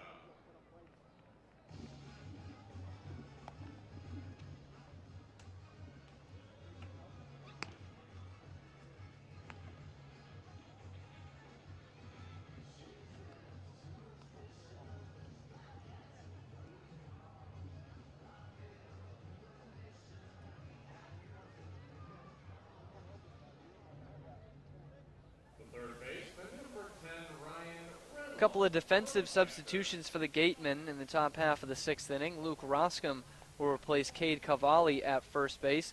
And the new pitcher on the mound is the Cal Golden Bear, Jared Horn. Was 1-1 on the year. 6.28 ERA, has allowed 10 earned runs in his 14 1/3 innings pitched. Has walked 10, but has struck out 17 during that span. And he is ahead of Ryan Reynolds, third baseman, 0-1. Reynolds 1 for 2 today. Singled his first time up back in the 2nd. Slaps this one foul in front of the Kettleer dugout. He's quickly in the hole, 0-2.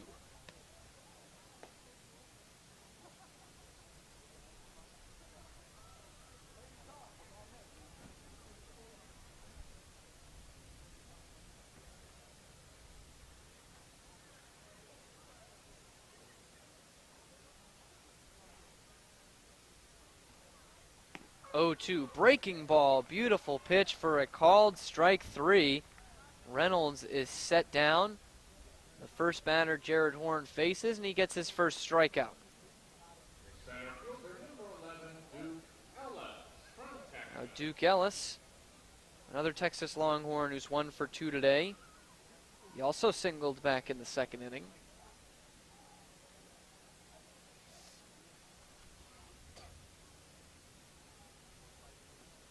Ellis at just 2.08 on the year as he takes the first pitch in there for a called strike. No extra base hits for him. All 5 of his hits are singles and just 1 RBI. Of course, he and the Longhorns also that are in the league coming in late after a trip to Omaha, the College World Series. This one in there for another called strike. And like Reynolds ahead of him, his UT teammate, he is down 0-2.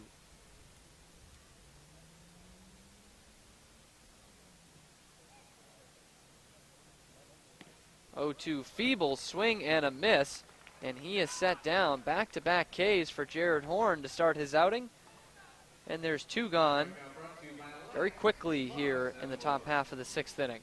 Second baseman number 2, Corey Wood from Coastal Carolina.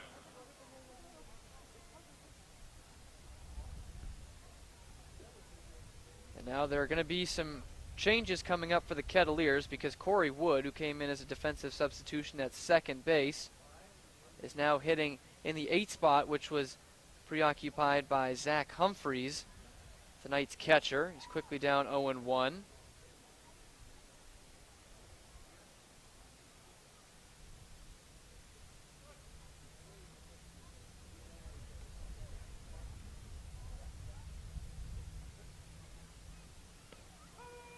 One in there for a called strike. Third hitter to come up this inning. First 2 have struck out. All 3 have fallen behind 0-2 to Jared Horn.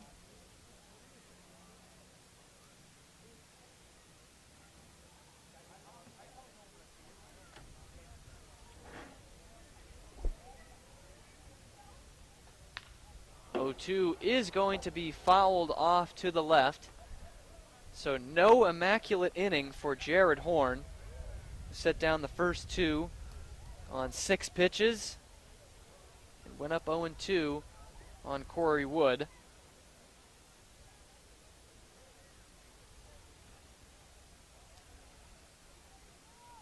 Here's the 0-2 again, down in the dirt. Picked out by Drew Millis. Puts things at a ball and 2 strikes.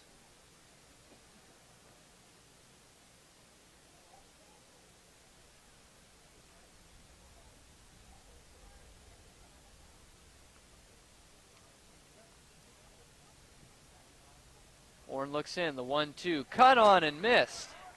So no immaculate inning, but Horn strikes out the side in order. 1-2-3 go the Kettleers once again. And we head to the bottom half. Still 7-1 Gatemen here on WCTV.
To the bottom of the 6th inning we go. Gatemen comfortably ahead in this one, 7-1.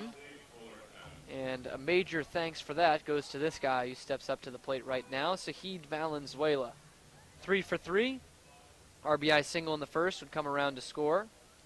Single in the second would come around to score. And came around to score the easy way in the fourth. Solo homer to lead things off in that one. 1-1 is now the count. So of the 7 runs today, Valenzuela has been directly responsible for 5. He's scored 3 times and driven in 2. This one in there for a called strike. Put him behind in the count, 1-2.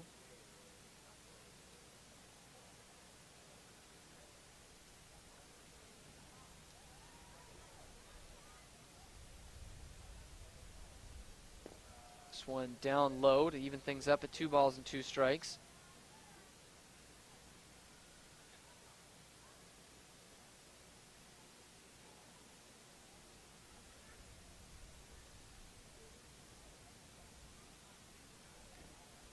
This one is going to be fouled back to the backstop by Valenzuela, so keep things at 2-2.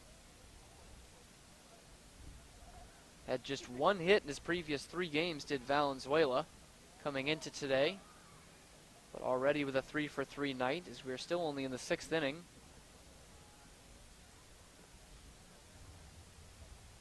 This one is going to be down in the dirt, laying off as the Gateman second baseman. So the count runs full, 3-2.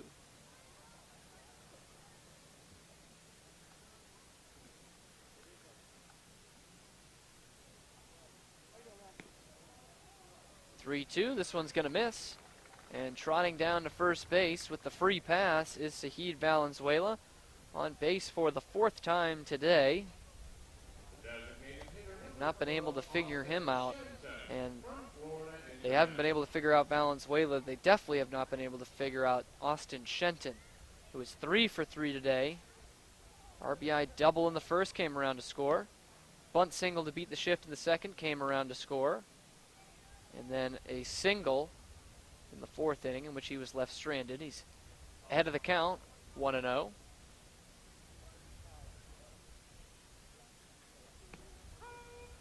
This one will find the strike zone, a ball and a strike.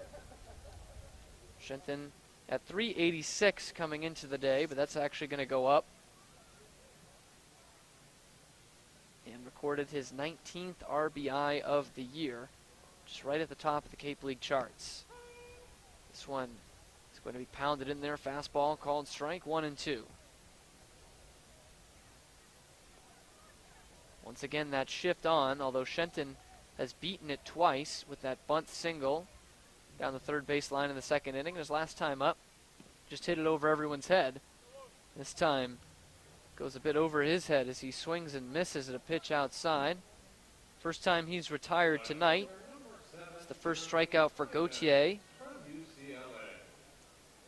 And there's 1 out with a man on, and Jeremy Iden stepping up.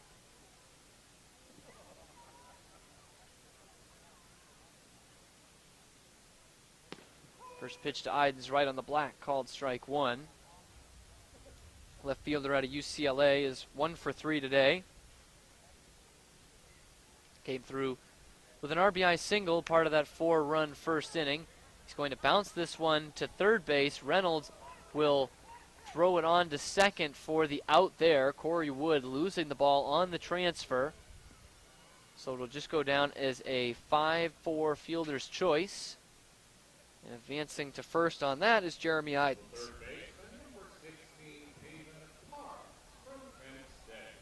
So the lead runner is taken out on that play. Paven Parks will now come to the plate with 2 outs and a man at first. Takes the first pitch on the outside corner for a called strike.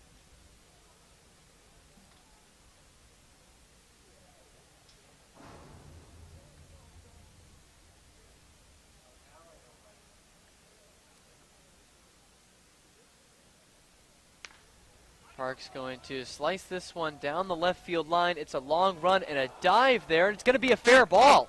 Gets past Peyton Burdick, and coming all the way around to score from first base is Jeremy Idens. And the second RBI double of the day for Paven Parks. Burdick was on his horse the whole time. It looked like it was going to fall foul, but instead he extends all the way and it falls fair. So Parks with a second double of the day, 3 runs driven in. This is going to bring out an argument from the Cotuit coaching staff.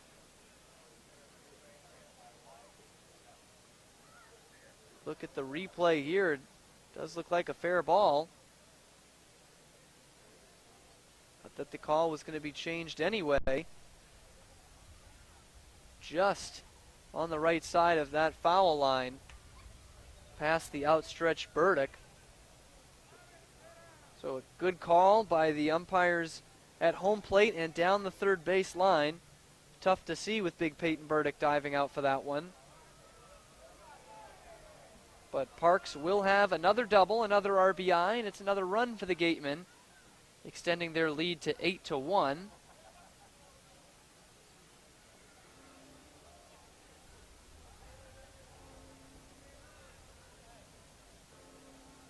So we still have an argument going on from the Cotuit manager.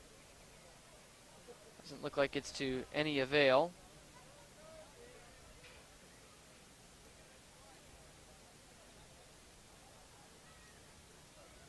Gautier having a meeting on the mound with his new catcher, Brady Smith, who was in the game at second base. Corey Wood came in to replace him defensively, but actually took Zach Humphreys' spot in the batting order. So Humphreys is out. Smith is now behind home plate.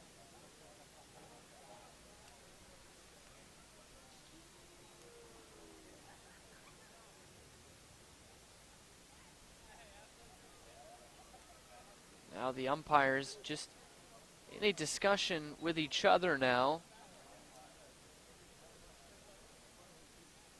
But luckily for us at WCTV, we could see pretty clearly that that was a fair ball, just like the umpires ruled, and they're sticking with that ruling.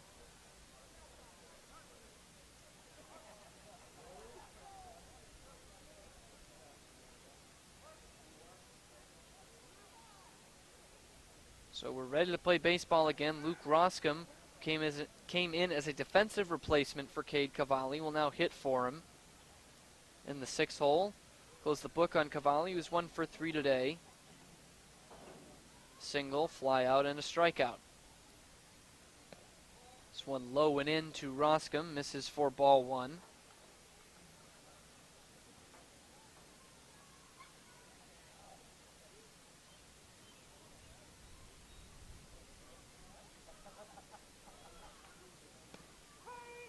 One in there for a called strike, evens things up at 1-1.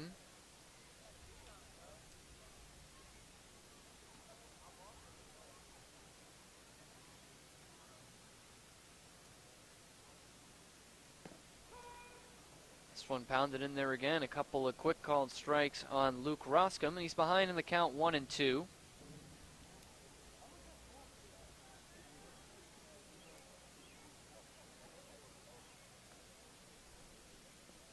Gautier's 1-2 down in the dirt, blocked by the new catcher, Smith. We'll keep it in front of him, so scampering back to second base is Paven Parks. Roscom comes into this at-bat at .250 on the year. One extra base hit was a double, 5 RBI.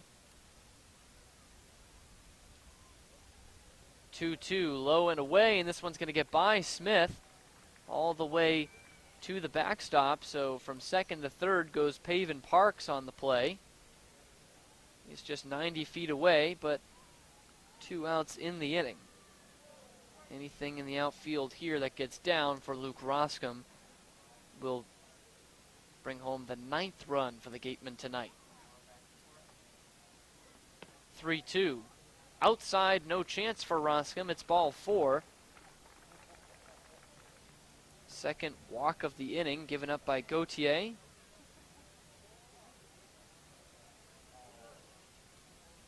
First one in Sahid Valenzuela came around to score.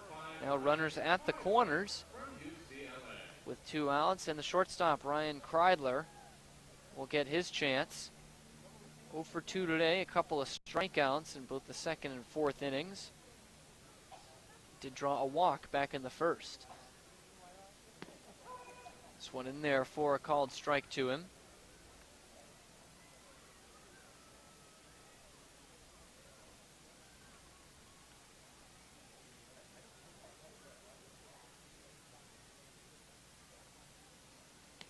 This one, same spot, and practically unhittable for Ryan Kreidler both times, and he is in the hole 0-2.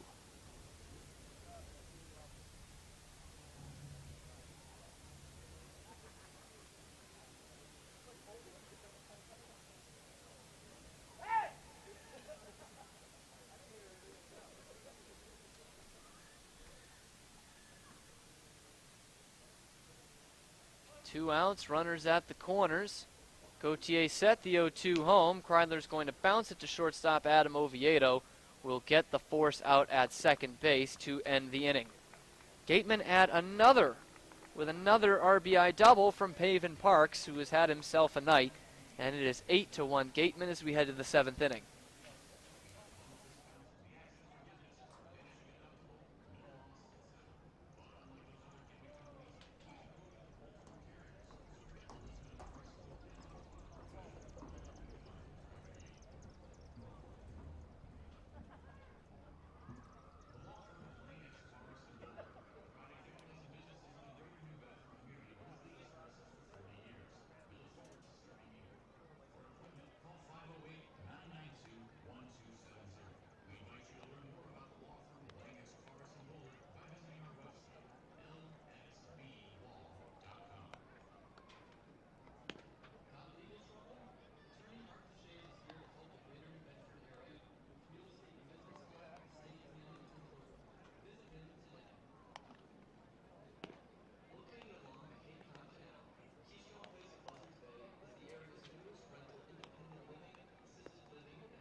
The shortstop, number 6, Adam Oviedo from Texas Christian.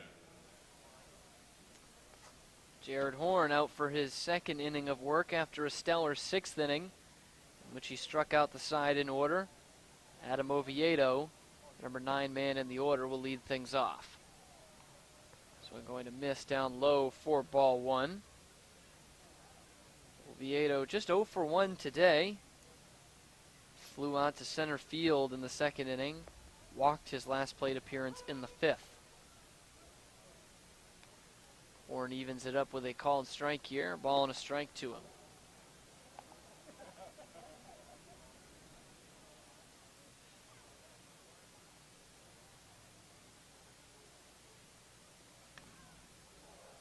Cut on and fouled off to the right and out of play. So Horn's ahead of him, a ball and 2 strikes.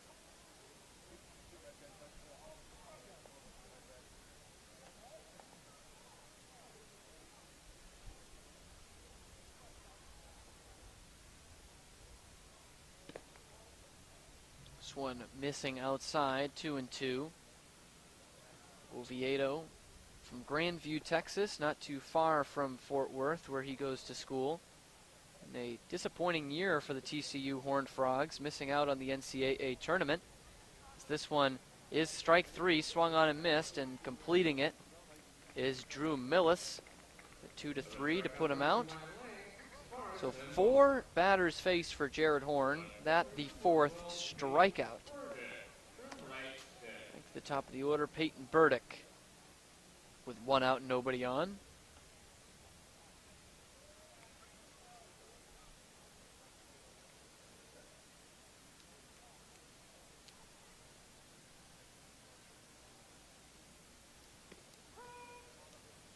Painted on the outside corner from Horn for a called strike 1. Burdick just 1 for 3. A line out, a strikeout, and then a single his last time up back in the 5th inning. He's got another single here. Right back up the middle, a rocket from Peyton Burdick. His 2nd hit of the day to try and get him over that Mendoza line for the year. First hit for the Kettleers off Jared Horn, first base runner for them off him as well. So Burdick is on with 1 out. Creighton's Will Robertson will stand in. He's had an excellent day at the plate. 3 for 3, couple of singles and a double. Only run of the day for the Kettleers was scored by him. Check swing, but he definitely went around. Good looking pitch anyway by Horn to put him behind, no balls and a strike. Talk about 4 of the 5 hitters Horn has struck out. He's gone first pitch strike on every single one of them now, 6 in total.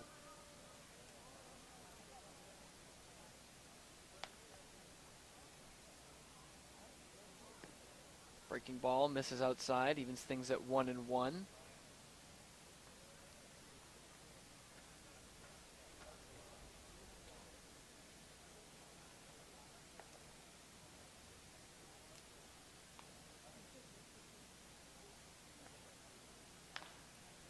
One is going to be bounced on the ground to shortstop. Kreidler will make the throw on the run for the out at second, but holding it is Sahid Valenzuela, knowing he didn't have a play at first. So Will Robertson is on base for the 4th time today.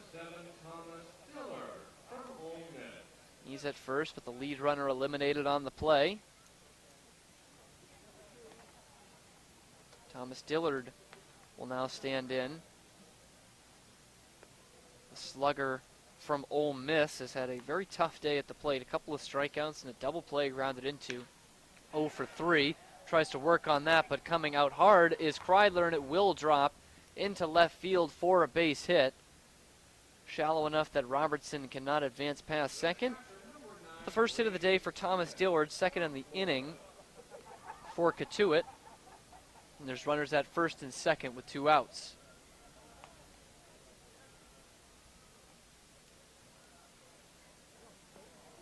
So Brady Smith keeping his spot in the lineup, the cleanup man. Now playing catcher. He will step up with a couple of ducks on the pond.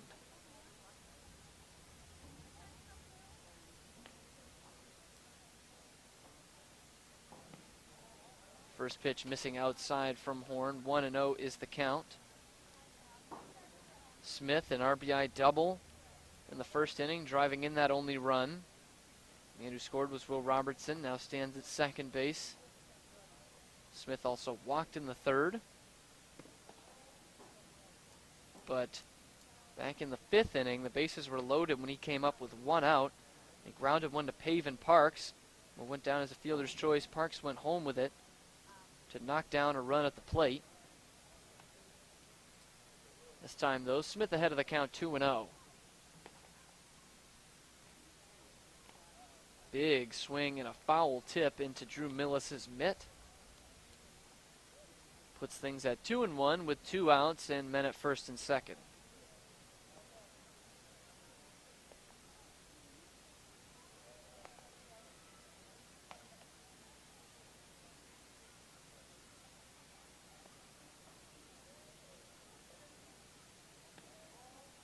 This one just missing off the outside corner for a ball.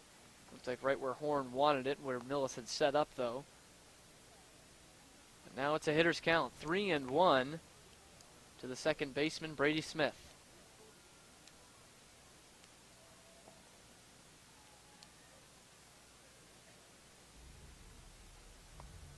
3-1 home. Virtually the same spot, but this time it's a called strike. Smith not exactly agreeing. But nonetheless, with 2 outs and 2 men on, it's a full count.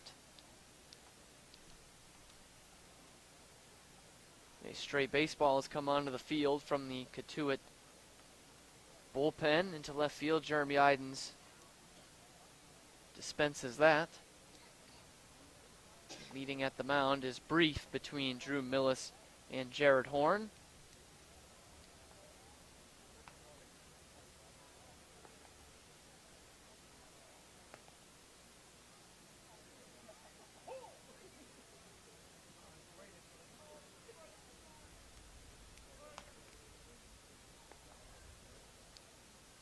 Horn looks in. Men lead off first and second. With 2 outs, here's the payoff pitch.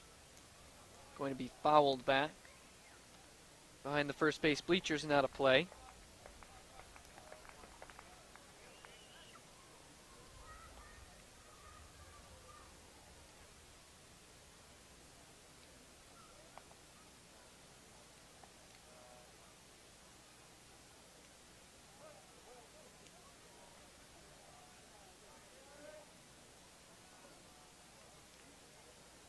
Horn to the set. The 3-2 again.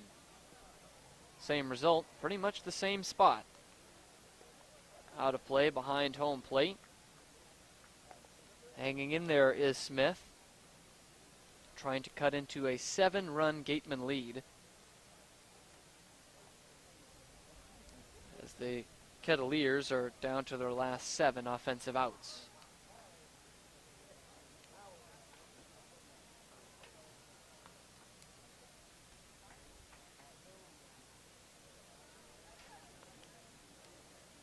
Time granted.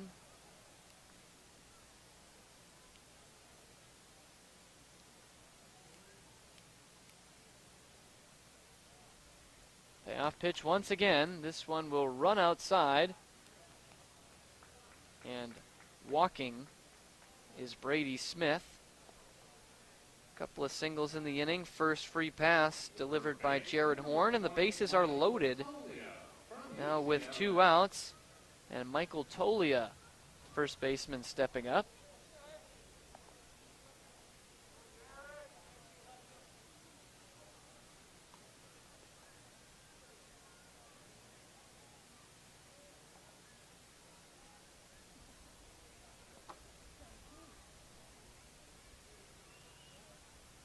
First offering to the Cotuit first baseman is in there for a called strike.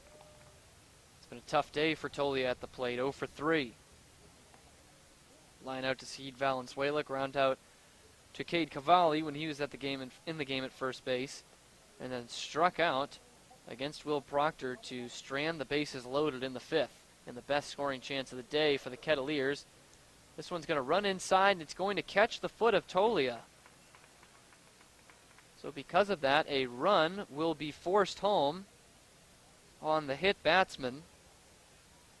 And unfortunately for Jared Horn, this is something we have seen from him more than once this year, where he's got electric stuff, struck out the first 4 batters he faced, and since then, single, fielder's choice, single, walk, hit by pitch, and a run in, and the base is still loaded with 2 outs. Ryan Reynolds is the next man that will face him. Third baseman takes a mighty cut, but is unable to connect on the first pitch. So he's down 0-1.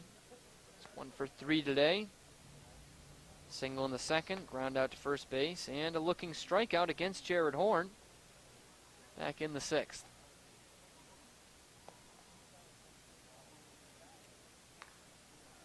He's going to slice this one foul off to the left and out of play. He's 1 pitch away from being a strikeout victim once again to Horn. He's down 0-2.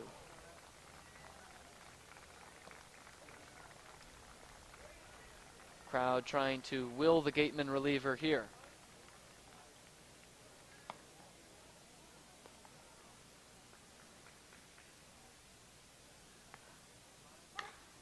This one is going to be in play, but it's going to be bounced to Saeed Valenzuela. He will go on to first for the easy putout. Kettleers get one in, leave the bases loaded. It's 8-2 Gatemen. as we head to the stretch here at Spillane on WCTV. Easy with Dr. Alazizi.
The catcher, number 13, Drew Millis from Missouri State. 8, 9, and 1 expected here in the bottom of the 7th inning for Wareham. Drew Millis, Skylar Hunter, and Isaac Collins due up in this frame. 8-2 is the Gatemen lead. First pitch missing up high and away to Millis. Was 0 for 2 today. Did get an RBI back in the first inning.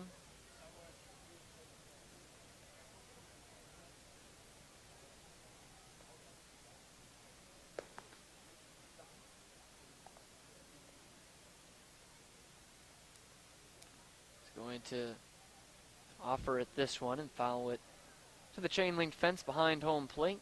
Counted a ball and a strike.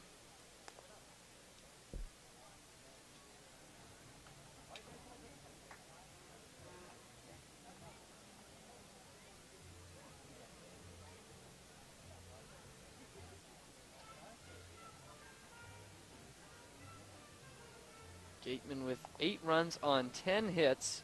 7 of those 10 came in the first 2 innings. And they're checking on Brady Smith, the Cotuit catcher.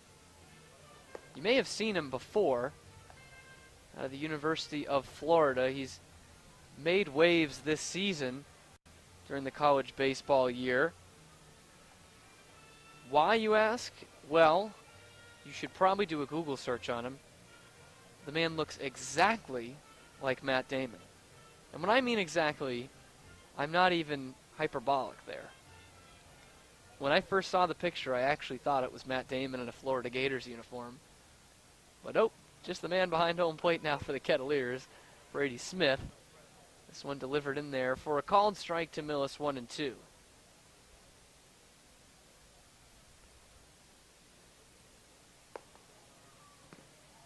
This one going to miss outside. 2 balls and 2 strikes.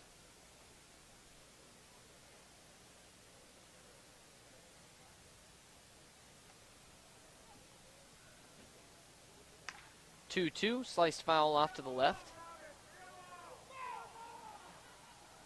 You can get that foul ball courtesy of attorney Glenn Hamilton and his fellow Kevin. So it stays at 2-2 with nobody out. And Drew Millis leading things off in the 7th.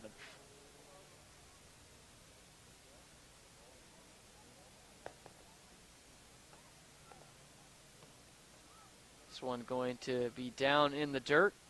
So a full count now to the Gatemen catcher.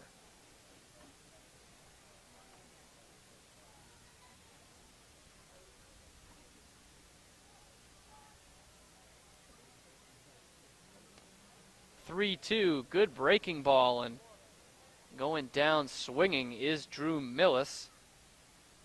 First time he struck out tonight, but he now goes to 0-3. 0-4-3, I should say. Skylar Hunter will now stand in, switch hitter batting left. First pitch swing, it's going to be on the ground. Corey Wood from second base on to first. It's 2 up and 2 down so far in the 7th inning. Fielder number 10, Isaac Collins from Creighton. Isaac Collins, representing the top of the order, will now come up to the plate.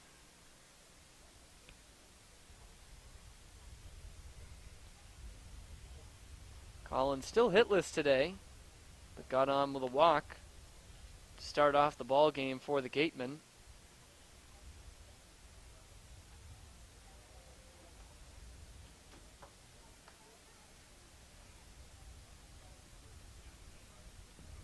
(1-0) down low, so Collins head of the count 2-0.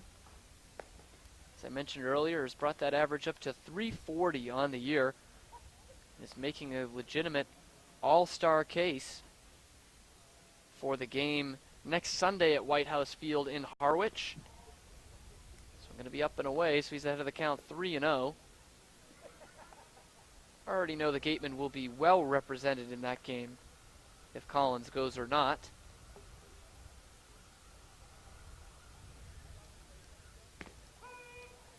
This one in there for a called strike. Get me over fastball. Gets in there. So that'll be played July 22nd, which is also Isaac Collins' birthday. So it could be a great present for the Gateman right fielder to have that honor.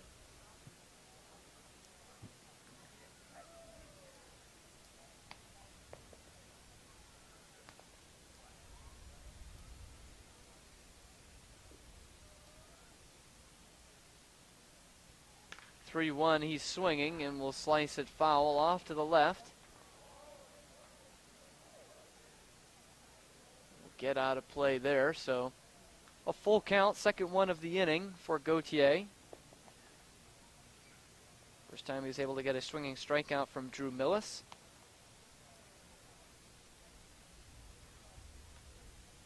(3-2), going to be on the ground towards second base, running over there and reaching down to get it is Corey Wood.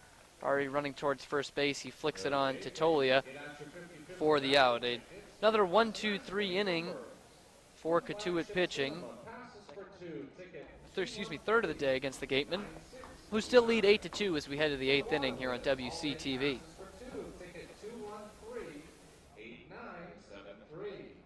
For the PC Network Guys gift certificate, ticket 213-8607. For the Woods Hole, Martha's Vineyard and Nantucket, Steve Shippatory, round trip for 2, ticket 363-9028. For the Southers Marsh Golf Club, 1-4 Civic Car, ticket 213-8974. For the Deplabec Massage Therapy gift certificate, ticket 363-8835. For the Highline Harbor Cruise in Hyannis, ticket 213-9413. For the Highline Canal Cruise for 2, ticket 364-0007. For the Paw Sox General Admission Seats, ticket 364-0132. For the Paw Sox Box Seats, ticket 363-9877. And for the grand prize winner going home with $265, ticket 213-9163. Once again, that's ticket 213-9163. Claim your prizes at the merchandise booth, and thank you everyone for playing tonight's 50-50 raffle. The center fielder, number 11, Duke Ellis from Texas. Still Jared Horn out there on the mound in this, the 8th inning. First hitter he'll face in this frame, Duke Ellis, so 7, 8, 9 due up. Corey Wood and Adam Oviedo behind him. First pitch, a ball, missing outside. Second one cut on and missed to even things at 1-1. Ellis had a single all the way back in the second inning, nothing since then, 1 for 3. Ground out and a strikeout. His 2 at-bats that followed. Elevated fastball gets him to bite here. And he is down in the count 1-2.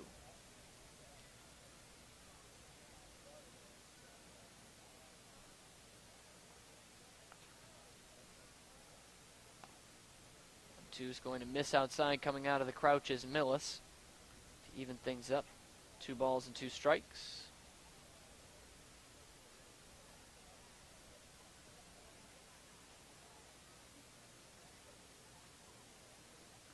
Breaking ball inside, and Ellis thought about it but is able to hold up that swing. Runs the count full, 3-2.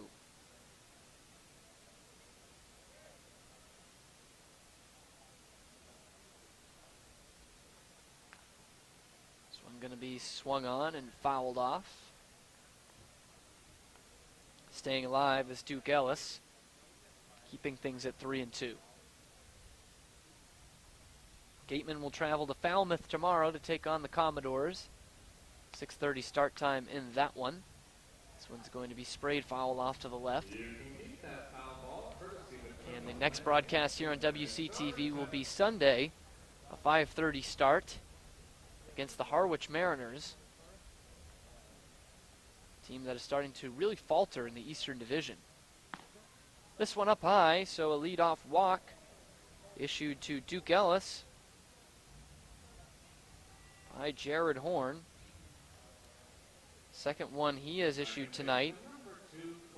Brady Smith was able to draw out a walk in the 7th inning. Now Corey Wood is into the game. He's 0 for 1 since he's come in. A strikeout against Horn back in the 6th. Down 0-1 here. He replaces in the batting order Zach Humphreys, who was 0 for 2. Popped out to the catcher on a bunt attempt and then flew out to right field. An abbreviated night for him. 0-1 is pounded on the outside corner. 4 strike 2, 0-2 to Wood.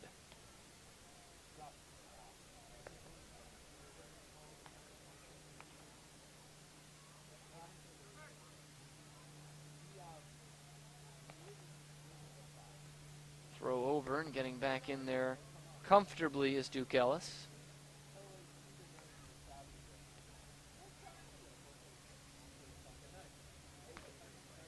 This one runs outside. Count now moves to 1-2.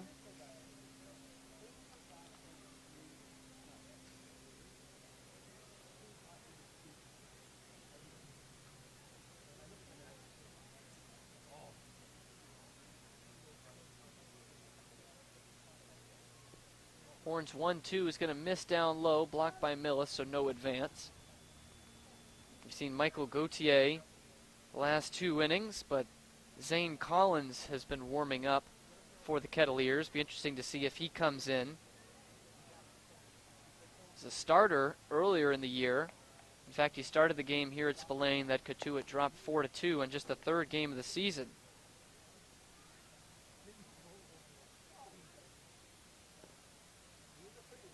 This one just going to miss. So for the second hitter that has come up in this inning, both of them have worked a full count against Jared Horn. Man at first base, Duke Ellis, got there with a walk.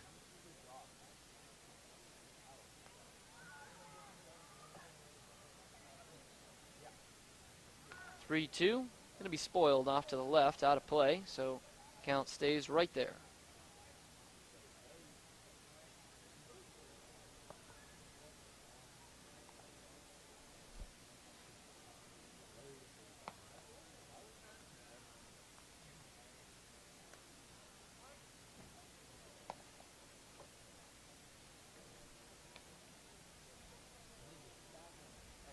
Payoff pitch on the inside corner, called strike 3, and going off with the pitch was Ellis, and he gets in there at second base with an awkward slide on a close play.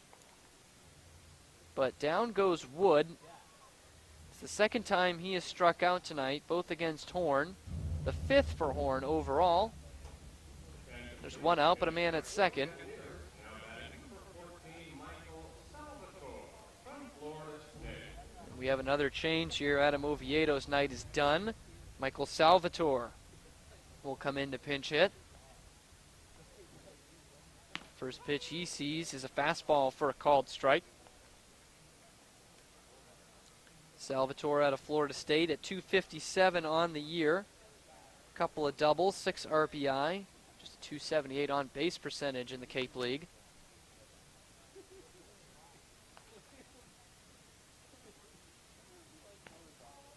This one's going to miss to even things up at 1-1.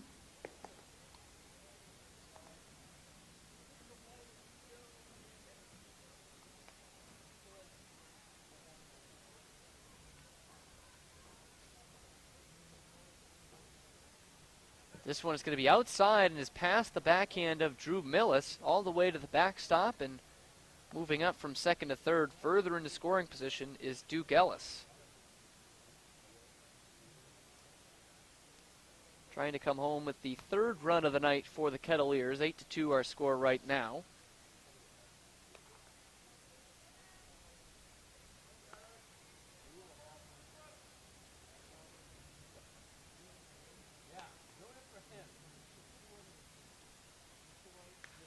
This one's going to be rocketed foul off to the right to put things at 2-2 to Salvatore.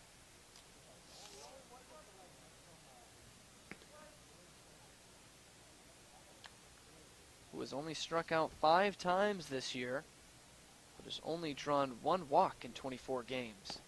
This one on the outside corner, a called strike 3. And that looks an awful lot like strikeout number 6 on the year for him, and strikeout number 6 on the night for Jared Horn. Duke Ellis has to stay at third, and now there's 2 outs. The top of the order in Peyton Burdick.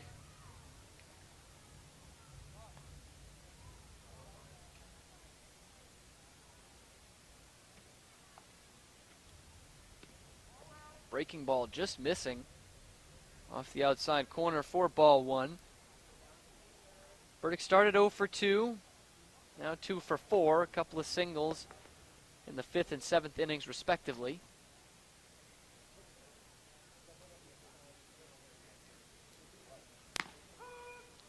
This one a fastball in nearly the same spot, but this one's called a strike to even things up at 1-1 with 2 outs.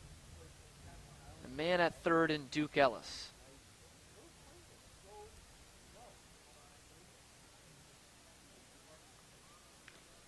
Swing and a miss on a nice breaking pitch from Jared Horn. He's now ahead of Burdick 1-2. Wants a new baseball, looking for his 7th strikeout, and this is just his 3rd inning of work.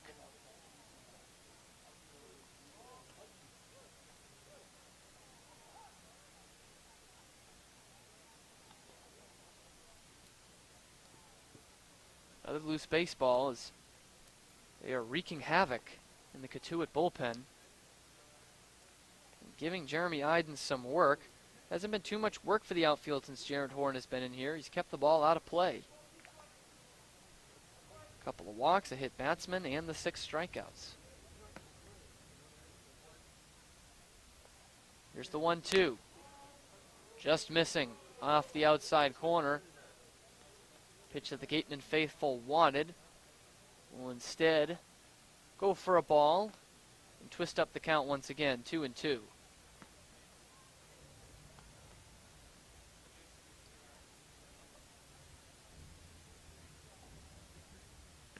2-2, breaking ball on the outside corner, called strike 3. For the 2nd time tonight, Jared Horn strikes out the side, and we head to the bottom of the 8th, still 8-2 Gatemen here on WCTV.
Second baseman, number 3, Sahid Valenzuela from Cal State Fullerton. Bottom of the 8th inning could be the last ups for the Gatemen tonight. Comfortably ahead, 8-2. Sahid Valenzuela will lead things off, and what a night he has had. 3 for 3. 2 singles, a homer, 2 RBI, 3 runs scored, and a walk drawn. 1-0 is the count to him. Take this one just a bit high. He's ahead of the count, 2-0.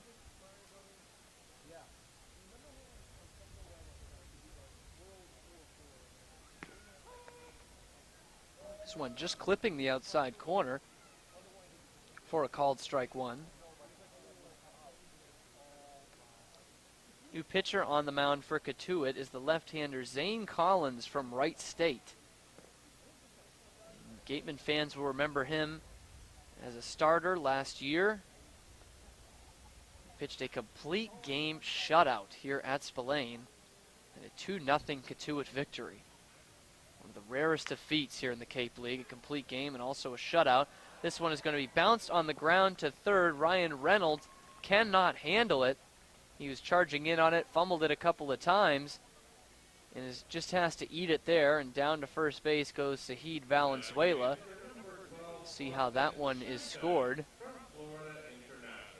But nonetheless, he is on base for the 5th time today, ahead of Austin Shenton. Shift comes on.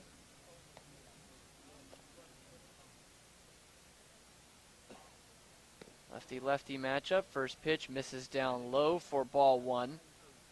They've shifted 3 to the right side of the infield, and Ryan Reynolds, this time at third base, guarding the line instead of playing normally where the shortstop would be. And this one is rocketed right at first base. Tolia makes the catch and has the awareness to just go and step on first base in an easy double play turned by the Kettleers. Left fielder, number 7, Jeremy Iden from UCLA. So now Idens will stride in. It's just 1 for 4. First pitch swing is going to be fouled off to the right.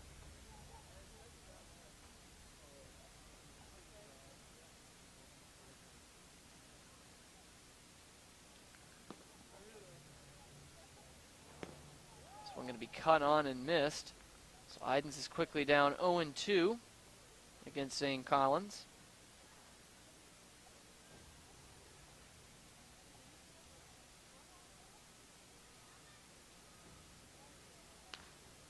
Reaches out for this one, is going to pop it up. It's Tolia's ball again as he goes out into the right field, outfield grass, and will make the catch. And Collins faces the minimum in the inning. We will head now to the 9th inning. Gatemen 3 outs away from a victory here, 8-2. They lead here on WCTV.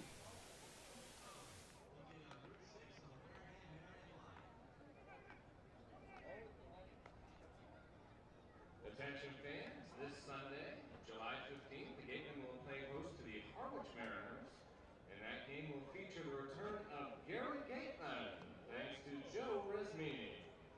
Don't miss the return of Gary Gatemen to Spillane Field this Sunday, July 15th, when the Gatemen play the Harwich Mariners with first pitch scheduled for 5:30. Hey, there's an opportunity for you, Scott. Wareham House of Pizza has been serving Wareham and Maryland for over 40 years. No, Stage that's so Cheese much fun. Pizza and Sons, located in Shaw's Plaza, head on over for pickup or let them deliver you. Wareham Gatemen thank Reed Custom Soils for your support. Reed Custom Soils is New England's most experienced precision soil blenders and is trusted by over 300 golf courses throughout the area. $1 million and then donate 40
from Creighton.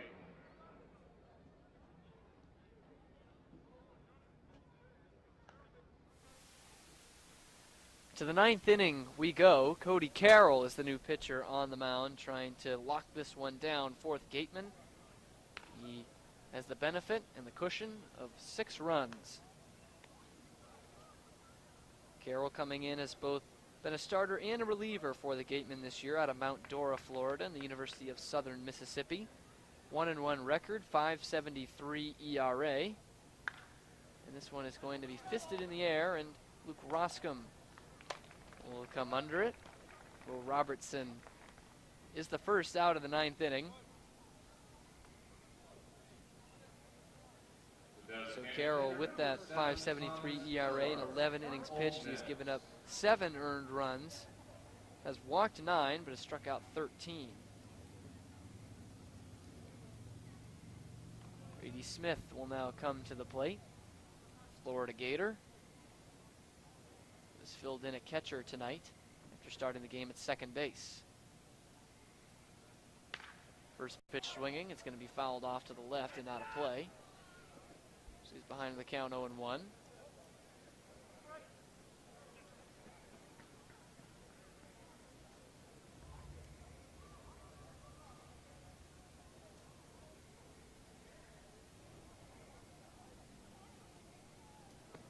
Carroll's 0-1 is going to miss down low for a ball.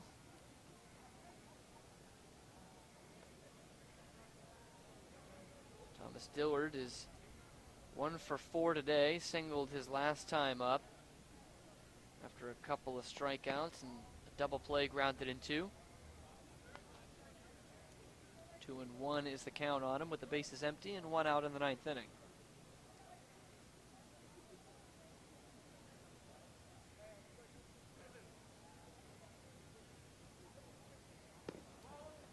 This one going to miss down low now, 3-1.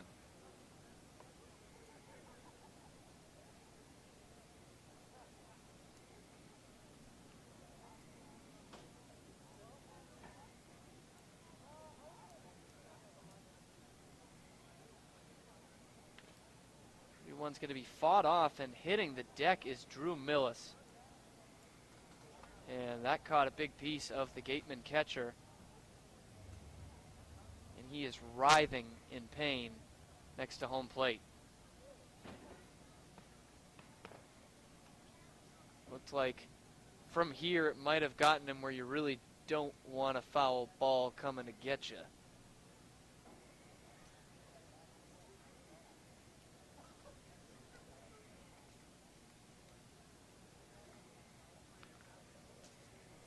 Millis, one of the most positive guys on the team, known as the cheerleader in that dugout.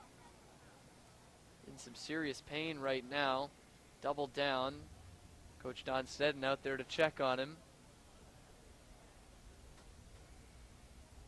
They do have a catcher they have not used tonight, John Martellini.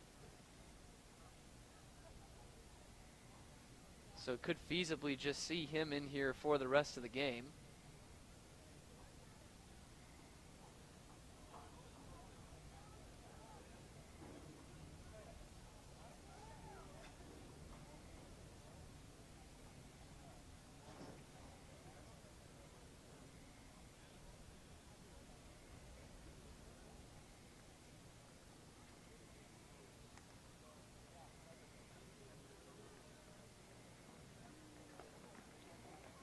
Don Sneddon has made a motion towards the dugout, so we could very well see Martellini suit up here. Just not what you want to see. Drew Millis is attempting to get up to his feet. Not just yet.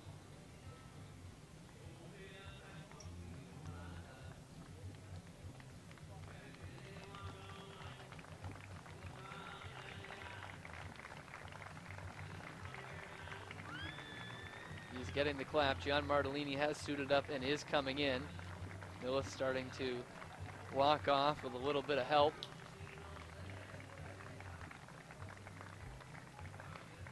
So hope the best for him. trots off to the dugout, looking a little better walking off. It's still 3-2 to Thomas Dillard with 1 out, and the Boston College Eagle now in behind home plate.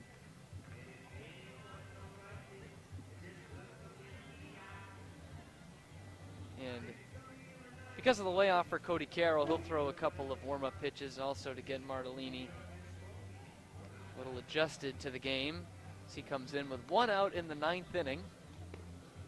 Gatemen up 8-2.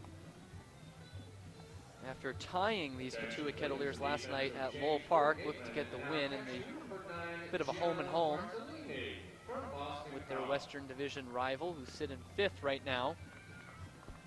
Attention please, ladies and gentlemen, we have 3 unclaimed prizes from tonight's So tomorrow the Gatemen will travel to Gov Fuller Field and take on the Falmouth Commodores.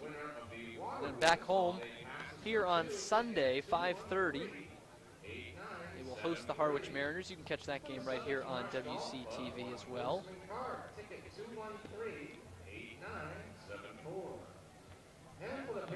Then one of the highlights of the season for these players, they will have their Fenway workout on Monday, less than a week before the All-Star break for them. Get a chance to go to one of the hallowed grounds of Major League Baseball.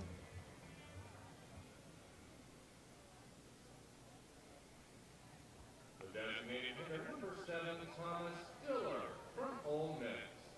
So after a sensitive moment for all the men in the ballpark, we are ready to play some baseball again. Full count to the Ole Miss Rebel, Thomas Dillard. Here it is. In there, called strike 3. John Martellini, a tough throw down to third on his first throw around the diamond, but nonetheless, nobody on, and now 2 outs in the inning, and now Brady Smith, the Florida Gator, will come to the plate.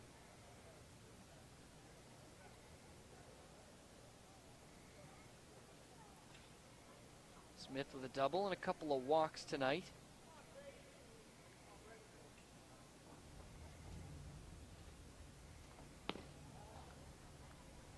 This one is going to miss for ball 1.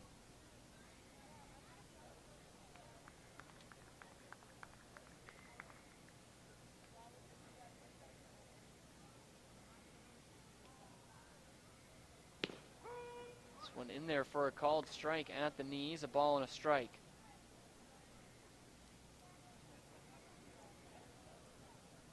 Gatemen with some woes at the back end of the bullpen that cost them in the game last night. Had a 2-1 lead heading into the 9th. Don't really have that much of an issue tonight as they're up 8-2 and they're 1 strike away from ending this thing.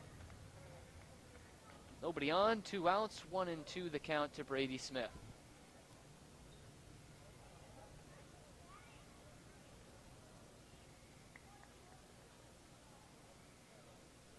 Here's the 1-2 home. Just missing off the outside corner. Carroll does not get the benefit of the call. And it's now 2-2.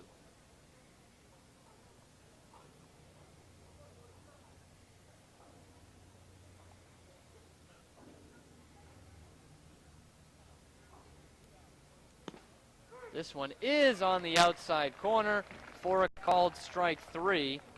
Cody Carroll comes in and pitches a clean 1-2-3 9th inning.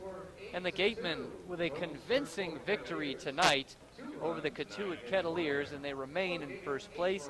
8-2 your final score. A big night from Sahid Valenzuela. Offensively, he was able to go 3 for 4. 2 singles, 3 runs scored, 2 RBI, and a solo homer. So the Gatemen will head out to Falmouth tomorrow and back home here for a broadcast on WCTV on Sunday. They will host the Harwich Mariners at 5:30. Once again, the final score, 8-2, your Gatemen winners over the Cotuit Kettleers. For everyone here at WCTV, I'd like to thank you for watching. I'm Cameron Stewart. Good night, Wareham.